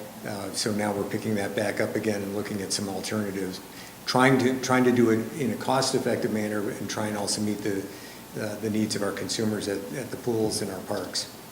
Well, I think if they're looking at alternatives, we can strike my comment, because I think my comment was more, since this sort of got put on hold with the transition in leadership, that, maybe we can strike this comment because they are looking at other alternatives in the interim. Okay. Is that okay with everyone? That's okay. I also wanted to comment on my colleague, Supervisor Torino. I also reviewed that business plan, which was kicked back and reviewed and returned to the board. And their business plan was extraordinary from where they started from. And I know Supervisor Torino can attest to that. To do the review and to come back with such a outstanding business plan moving forward to a positive outlook. I know that business plan was on point, very thorough, and I'm looking forward to. I think we got caught up with COVID, if I'm not mistaken, that slowed things down a little bit. But as we're moving forward to our recommendations for a concession truck, I hope we continue on with keeping us in the loop of moving forward on this. I think the different scenarios that we saw, the example of different trucks, help the board's decision on moving forward. So I would really would like to put in our notes that our board is kept abreast on moving forward on this. And thank you, Supervisor Trevino, for your comments. Okay, do you have any, so we'll strike that comment. Do you have any other comments on the indoor recreation facility study that they want to do? Elliot, you might remember the one that we did in 2010. Right, well, but we have a successful one right now. I just don't see why we would start building something else at the moment. Right, and when we did the study in 2010, we didn't even have the Y facility built yet, so we technically have 3 indoor facilities. So, yeah, I'm in agreement with striking that then, that comment. Okay, the next comment is from Supervisor Magruder on the library, I'm which sorry. has... I'm sorry. What? We're recommending putting this item on hold. Yeah, leave it in there. Yes. Yeah, I know, Okay. that's what you meant, yeah. Next comment is on the library from Sutan. With Half Moon pulling out their contributions, will this difference, approximately $45,000, be split amongst the rest of the municipalities? With the fund balance being $45,000 above projected amount, can that cover the loss of funding from Half Moon before shifting this burden amongst the other municipalities? So the library staff has been working to identify cost savings, service reductions, things that will be basically offsetting the reduced participation in funding from Half Moon. So things like book lockers or the book return bin and the locker service that has been provided in Half Moon will cease. There are some other savings related to incremental things that are kind of subscriber based. But overall, that full 45,000 won't be completely offset by the things that we can save money for. A lot of that's keeping the library facility staffed and open hours and those sorts of things. They are talking with the foundation about potential support. But one of the things that we are looking at are other revenue sources. We've been fine-free for quite some time, really since during the pandemic, and there are a lot of important reasons for not charging fines because of having no fines really encourages young people to use books, use the libraries, and not worry if they're going to be charged a dime or a nickel or whatever that fine would be if they're late with a book. So we may be having to look at bringing fines back for adults, still trying to keep the services fine-free for youth. But we are looking at a number of those things, and as we get further into the budget process, there'll be recommendations through the library program for what can be covered and reduced, and where we won't be able to eliminate any more costs or offset costs with increased revenue. And yes, to your first question, some of that will have to be spread across the entire region, or at least be considered for the rest of the municipalities to cover that cost. So are the people who live in the municipalities that pay into funding this, they have access to the services? People who live in municipalities that don't contribute to this, they don't have access, or they just have to pay more money? What? So we operate,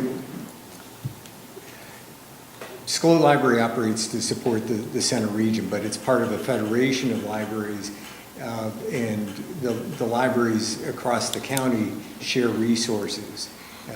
We operate some of our electronic services, such as the card catalog system, throughout the region, and we share materials. So if you're in Center Hall and you want to reserve a book, you might find it's available from SCLO, and it might be shared that way. So some of those services operate regionally through the Federation, and some operate locally. So some of the things that might be strictly focused on just the 5 participating members of the library might be things you could register for, or you have to sign in with your library card to utilize. Some of the electronic resources require you to have a card, and those could be only available to those who are center region residents, for example. Some of the programs that are very popular may have to be set up, and this is something we're looking at how to do and make sure we can do it in a consistent manner, is to say, if you're going to register for a story time, for example, that consistently fills up, you have to register with your card and first come, first serve for center region participating communities, and those that are outside of the center region would be waitlisted or not able to register at all if there's not capacity. So there are things we're looking at to prioritize, which I think was what you were getting at. Hopefully I answered that question. Some years ago, the same township did the same thing, And then a survey was done on library usage, and it turned out that that particular municipality had high usage, and they then reversed their decision. Now, I don't think it's as simple today because there's a lot more to usage than there was then, but it's more like an out-of-state tuition type thing. If you're not in the region that's paying for it, why should the residents be able to get the same services for nothing, for free? Maybe there's a different price structure. So what do we want to do with Sutan's comment? I don't know. I mean, I like the idea of making sure we're, thinking about equity and finding whatever ways with like programming and resources that, the participating regions can, be prioritized. And so I think that just needs to be expanded a little bit more. I know the one that pulled out is, numbers wise, don't really have that many residents, I guess, comparatively. And it's unfortunate that those resources may not be available for those residents, but I guess those are the elected leaders. But yeah, comment-wise, yeah, making sure that there's more equity with respect to services, programming, and sort of like resources. And that, yeah, residents participating municipalities be prioritized. Okay. The next comment was from Betsy on the purchase of lawn maintenance, roadwork, and other major vehicles. Will departments be performing ROI analysis, return on investment analyses, when considering the purchase of electric vehicles to fossil fuel powered vehicles? And then she also wondered if the COG has a small games of chance license. That second question should be pretty easy to answer. It should be, but I don't know the answer to that. I wasn't able to get that in time. We are looking at the availability and capabilities for electric vehicles and electric equipment. Yeah. The last I've talked about with Jim Carpenter is the challenges that we are able to purchase smaller pieces of equipment that can have swappable batteries, for example, and then be able to be used throughout the entire day. Some of the larger pieces of equipment either aren't available yet in electric, or are the batteries don't support all-day usage yet. So we're still this is still on Jim's radar and still part of the long-term thinking. And one of the things that we want to be looking at in terms of facility planning is charging capacity in our parks. Absolutely. Those sorts of things, not only for visitors, but also for equipment to the extent that that makes sense to do. So this is part of our thinking, but in contrast to mass market vehicles, cars that you and I would buy and utilize, some of the specialty equipment isn't quite there yet. It's moving in that direction, and one of the things we were trying to do is get older pieces of equipment that we're not utilizing out of the fleet and be looking at longer term, what are we able to stretch out a couple more years until we can replace it with something that is more sustainable, and that's going to be a longer term strategy as well. Yeah, thank you for that. And as you know well, I tend to ask this question, and I think it's important just to continue the conversation. So I appreciate that. You bet.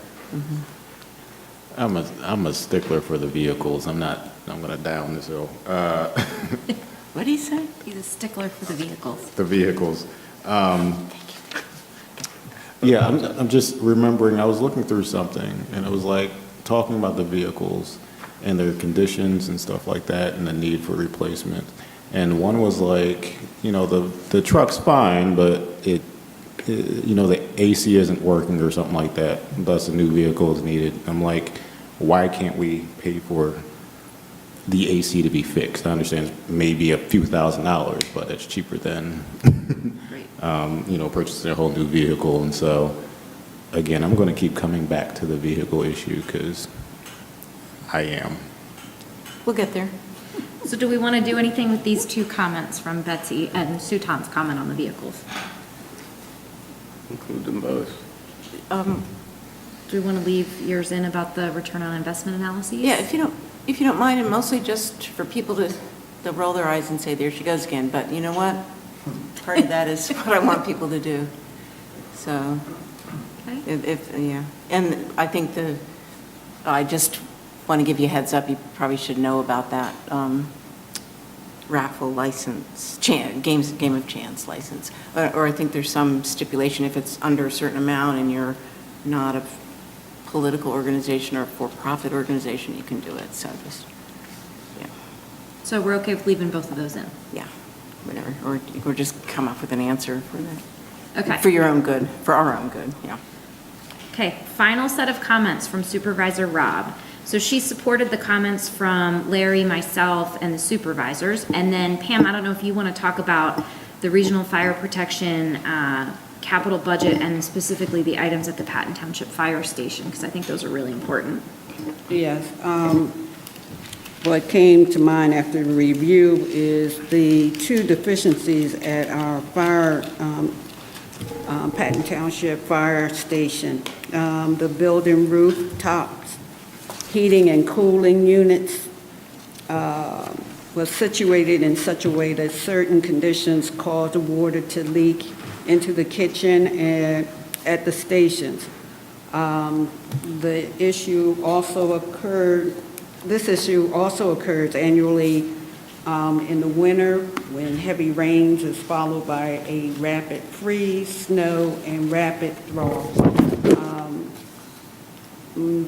To correct the conditions, the roof units should be replaced with a split system in each living area and the rooftop area covered with a pitched roof. My concern is due to the torrential rains, strong winds, and thunderstorms in Patton and in the center region, this is a need that needs to be addressed as soon as time and conditions allow.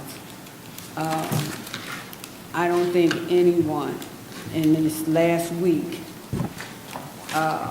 would argue the fact that we have been inundated with rainstorms that were extremely detrimental, dangerous with debris. And I can't even imagine, I think our township manager and the fire director, Sean Kaufman, are going to inspect the fire department this week. And if we can move on this to address that need, I think we should be moving on this. I certainly don't disagree. We need to be managing that, and I did checked with the interim fire director this afternoon. In terms of some of the freeze-thaw issues, they think they have a solution, albeit an interim solution with heat tape and things like that. But they are looking at the long-term issue of moving the HVAC units, and as our facility project manager becomes more available with the completion of the Whitehall Road Regional Park, she's going to be assisting in identifying vendors and solutions on that. One of the interesting things that I think you'll all appreciate, though, and may benefit the township depending on your insurance vendor, is we were made aware during our insurance renewal this spring that our particular property insurance carrier will provide us with sensors for extreme temperatures, high or low, as well as water intrusion. And they'll provide those that are cellular based at no charge to the COG, so that we can start placing those in critical areas such as at this station or the library where we had a problem last winter, so that we can detect early on any situation, hopefully before it becomes a claim, which is why the insurance folks are providing this, but certainly so that we can respond and address things before they become even minor problems or messes that we have to clean up. So we're trying to be pretty proactive on that, and we're going to be doing a demonstration later this summer for all of the staff that maintain our various facilities to see how we can place those before we get into the winter season. So appreciate your comments and definitely appreciate your support on that. Thanks. Thank you. So are we supportive of including Pam's comment about the fire station? I would. Okay. I think that's everything. Yay. Thank you all. Thank you. Thank you, Eric. thank you. Thank you, Eric. Yeah. Thank you, Eric. And thank you for running that effectively. I think Yeah, sometimes did we've a nice job, done really. a fast rush of these things, and it's too important for that. And thank you, CNET, for hanging in there. We're in the home stretch now. All right. I think we're up to, I figured this out a moment ago, but now I've unfigured it. We're up to the, is it the Climate Action and Adaptation Plan? Yeah, so Betsy can speak more to this, but she wants to discuss holding a special meeting to go over, there's an exercise we need to prioritize and rank for the Climate Action and Adaptation Plan. And all she's asking for tonight is if the board's amenable to that, I can send out a doodle poll to schedule a meeting, a Yes. special meeting. Thank you. I watched Ferguson's. It takes about an hour, 15 minutes. It's kind of a quick up or down. There's, Sutan's face, I'm sorry. I can't Go. see it. I can now. Go. Sorry. That's why I need to have it on there. No, go ahead, finish. Finish what you had to say. I'm going to wait till I get the proper respect. Oh, Okay. you did. There's, oh, I forget the exact number. There's 90, whatever, there's, like 92 actions in here, I forget the exact number. But the sustainability planner wants, the committee want feedback on whether those actions would be executed at the municipal level, the regional level, or even broader, or what. Yeah, so it's a matter of, there's actually a summary of the action items, and we'll give you an electronic copy of that, and you can make comments on there. So you have 3 choices, small, medium, large, right? Municipal, regional, other. And I think it will go through pretty directly. So, and the outcome is, in some cases, it's very similar across different groups doing it, but it's also a way for all of us to be more fully invested in these opportunities and have a better understanding of them. Then ultimately, it will guide what we do at the local level in our municipality. And, yeah. So thank you, Dan. That's 1 vote. I think this should be addressed at all levels, and one way is getting more education about it, which is what you're suggesting, right? Okay, 3 votes. We got it. Yeah. So we just You sent out. got my vote, too. I will. So you set the right climate for this. Okay, well, I'll send out a doodle poll to get that scheduled. All right.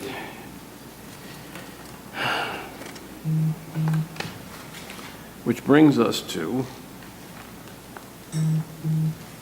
Appointment of regional. appointment to the Regional Human Relations Commission. So as you know, earlier this year, we approved an ordinance that had anti-discrimination regulations in it and created a Regional Human Relations Committee.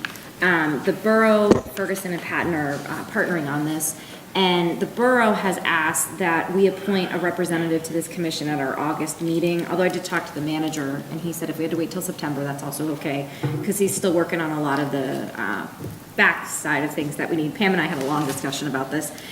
So I just want to know what kind of process you want to use, because it has to be a citizen per the ordinance. It can't be someone who's an official of the township. So that would leave out your staff and your elected officials.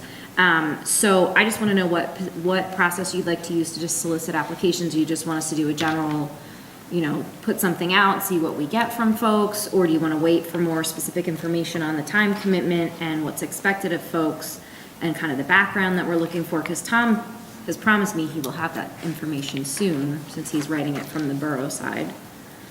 Soon as in a week, maybe? Probably not a week, but. Okay. Yeah, that's information that a potential candidate would ask us. Okay. So I think we should wait till we get that information. Okay, so when we get that information, maybe it will be in a week, but I doubt it, but when we get that, I can then put something out if you want and share it with you guys, and you can share with your contacts as well. You might have someone that's interested. Yep, the usual process. That's, Okay. yeah, really, All right. that's how we do most stuff, yeah. Is that all right? With Sophie on board, it'll go places. Consent agenda. I move that we accept the consent agenda and the items within it. It's been moved. Is there a second? Second. It's been moved and seconded. Is there some discussion? Still slow on the draw, my God. All in favor? All in favor? Aye.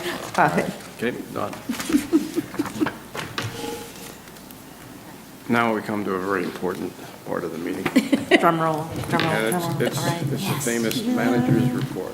Yes, and given the lateness of the hour, I won't go through everything that's on the agenda because I know we all are tired.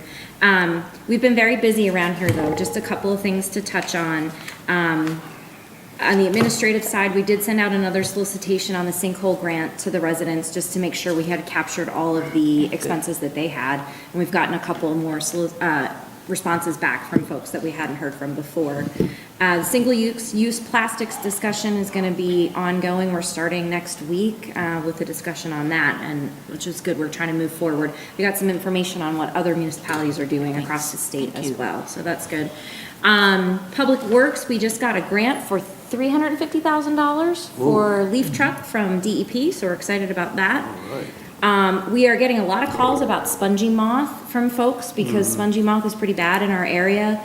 We've had a lot of blow-in, I think, from other areas. I think we were one of the only municipalities, if not the only municipality that treated in our area. So something we're gonna have to keep an eye on. We'll do another egg mass count.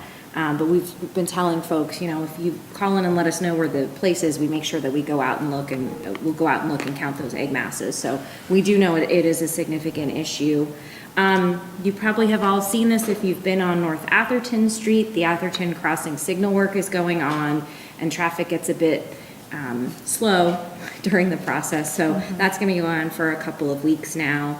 And we did resubmit the pedestrian Arlie grant for Viro and Waddle, and we put in some match money this time because match money helps you in the ranking process. So Larry said that we were fine to put the match money in, we'll include it in the budget for next year. Couple of parks projects going on. Burnell Road is under construction. We're still working on the Scotia Road shared use path and the Douglas Drive connector, and both of those are moving forward, and hopefully be something we can get done in the next year. And the Parks Committee or Recreation Advisory Committee is looking at the Grays Woods Park Phase 2 and what they want to do in that. And I have one other thing to add, and that is we have selected the date for our employee appreciation event. So we are going to close the office on August 11th and appreciate our employees that day with an event. And then we're going to schedule another something in September and invite the supervisors to come and be appreciated with the employees as well. Thank you, this is wonderful. Oh, thank you. And with that, I'll answer any other questions you may have. Amy, I have a question. I know we talked about the signal work, the work that's being done on Atherton, more or less with South Atherton. Did we discuss on North Atherton? Are you talking about the coordination Yeah. project? Yeah, that's actually underway, and it's the whole length, except the borough, because the borough did their own thing, but it's the whole length. It's Patton, College, and Harris partnering together on that project. The state's funding it. Okay, and we're keeping our residents, as far as Patton, informed of? Yeah, that project, probably there won't be much impact on residents because it's just changing out some things in cabinets and putting in Wi-Fi infrastructure and some fiber optic stuff. But one of the things I had on my list to talk with Ken and Sophie about this week was just making sure we're doing updates on the road work so folks know, because especially Atherton Street, with what's going on in the borough and then the signal work out here, it can be a bit of an issue for folks. And not only the borough, but Ferguson as well. Yep. I was riding CATA, and the Public Works on I can't remember the street that the bus, we were sitting there a good 20 minutes. Oh, yes, You yep. know, so, and then when we get on to Atherton, we've got, you know, another holdup, which we knew about South Atherton. It's almost like they planned it. Yeah. So I want to keep abreast that, you know, we let our constituents know any construction, especially on Atherton, our part, North Atherton. Well, and also, it's a good point, we could coordinate with Ferguson and ask their communications person to share, because I got snarled in that same project over in Ferguson. So, yeah, and that would be nice, since we're crossing boundaries all the time, to share that information. Yeah. Thank you. Yep. Question on the signal, is the electricity that runs it an uninterruptible system, or will it have to be reset every time we have a thunderstorm? So typically, we've put in generator hookups and also battery backups. So it'll switch off, if the power goes off or gets interrupted, it'll switch on to its battery backup. And then if it's off for a long period of time, we have the ability to hook a generator in to run traffic signals. But after, okay, if you have an uninterruptible supply, it never goes off, and so you don't have to reset anything. But some of the system, but I'm not, what do we have? Is that what we have, or does it, I mean, the backup generator, if it goes on 5 or 10 seconds later, you still have a problem because it's out of... What happens is the signals, as soon as it sees an issue, it'll go into flash, and the controller itself can actually reset itself, and then it will come back online and operate. Because we've had signals that will have lightning strikes or power spikes, and the signal will wind up going into flash, and that's just programmed right into it. But then the signal will actually perform a self-diagnosis and attempt to come back up online if it's functional, and that's usually what happens. Because a few months ago, Hilton Head was getting ready to put in one of these things, and I called them and told them about our experience with it. At that time, our system had to be reset manually fairly often whenever we had a lightning strike. Mm-hmm. And they were about to put in the same thing. And when I told them, you have too many thunderstorms for that, you're going to have to put in something that automatically will reset itself. But now I'm hearing that that's what we have now, or that's what we're getting. Some of the signals, I mean, have the capability of analyzing and resetting as they need to. And as Amy was saying, with the battery backups and so forth, it trips right over to the battery backup automatically. Okay. The generator, we need to go, and we actually need to go plug the generator in. But that's when we're going to have a long-term power interruption. The battery backups are instantaneous. Like an ice storm. Yeah, if something takes down multiple power spans where it's going to take days to replace it, at that time we would have to run generators. That's the same situation where people with electric cars will have to have their own generators, or they won't be able to charge their cars. Okay. Amy, you said a couple of weeks, or we're on the signal work on Atherton? Do we have more of a... I will get more of a definitive timeline. Yeah. The contractor just started up within the last, week or so. And Rob Watts, our traffic engineer, is sort of managing that project for us. So I will get a more definitive timeline. And I also will find out the extent to if they'll be in the roadway, or if more of the work will be in signal boxes and things where they're off of the road. And I know they just installed, I think they installed Wi-Fi for one of the intersections out here, or some fiber optic, so. And can you put that information out on Yes. our website? Yep. So our residents will know, you know, so they can have some kind of idea of how to plan their day. And I'll also make sure that CATA knows. That was a good point about CATA, making sure they understand what the routes and things. Yes. Yep. Thank you. Yep. So you said the spongy moss, we have blowover potentially from other. From other areas. So in the future, do we need to be coordinating better with the neighboring municipalities? Ideally, yes, but. I mean, it's extremely difficult to determine where they're going to come from, or it's because the spongy moths, when they're very, very tiny, when they first hatch, they put out a silk strand so that they can actually catch the wind and then ride the wind to a new location. It's how they transmit from one area to another. So it's kind of like predicting the weather. Well, forget about that. Well, actually, when we had it in the 70s, there were some studies done about why it kept spreading from one year to the next, from New England south and westward. And the hypothesis was that they were able to move most effectively during days with cool winds from the east. Because the prevailing wind is west to east in this part of the country. And you would think that, well, if it starts out in Massachusetts, it's never going to get here. But that wasn't what was happening. And so it could be that we had a big eruption just before we had a couple of our easterly flows, and that's when they all moved earlier in the summer and in the late spring. It'll be interesting to see. It'll be interesting to see if the county does anything. Last time this was an issue was, 10, 15 years ago. The county came through and actually sprayed, and you could pay to just pay the county, and they had one applicator. I know Half Moon reached out to us to try to get some information, because I think they have pretty significant gypsy moth over there. So it'll be interesting to see what happens. All right. Anything else? In the interest of time, is it okay if I just ask if anyone has anything to add to one of their committee reports that we don't know about yet, otherwise to pass on it? I do. All right. Somebody else does, okay.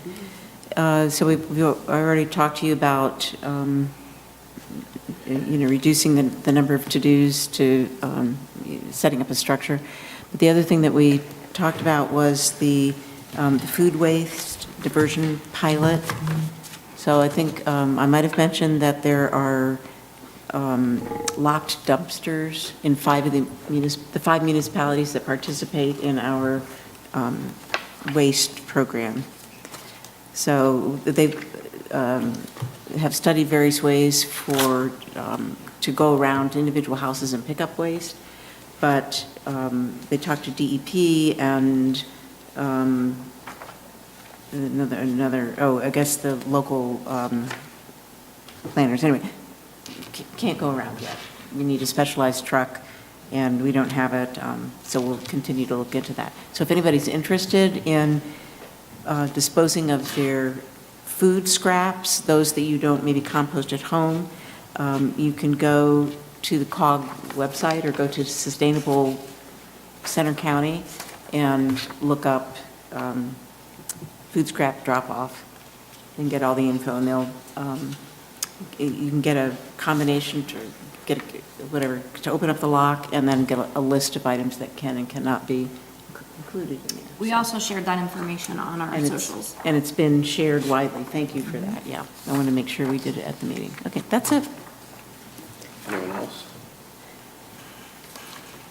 Any further, any new business? Is there a move to adjourn? So moved. Is there a second? Second. All in favor? Aye. Opposed? Okay. Okay, I understand. Thank you all.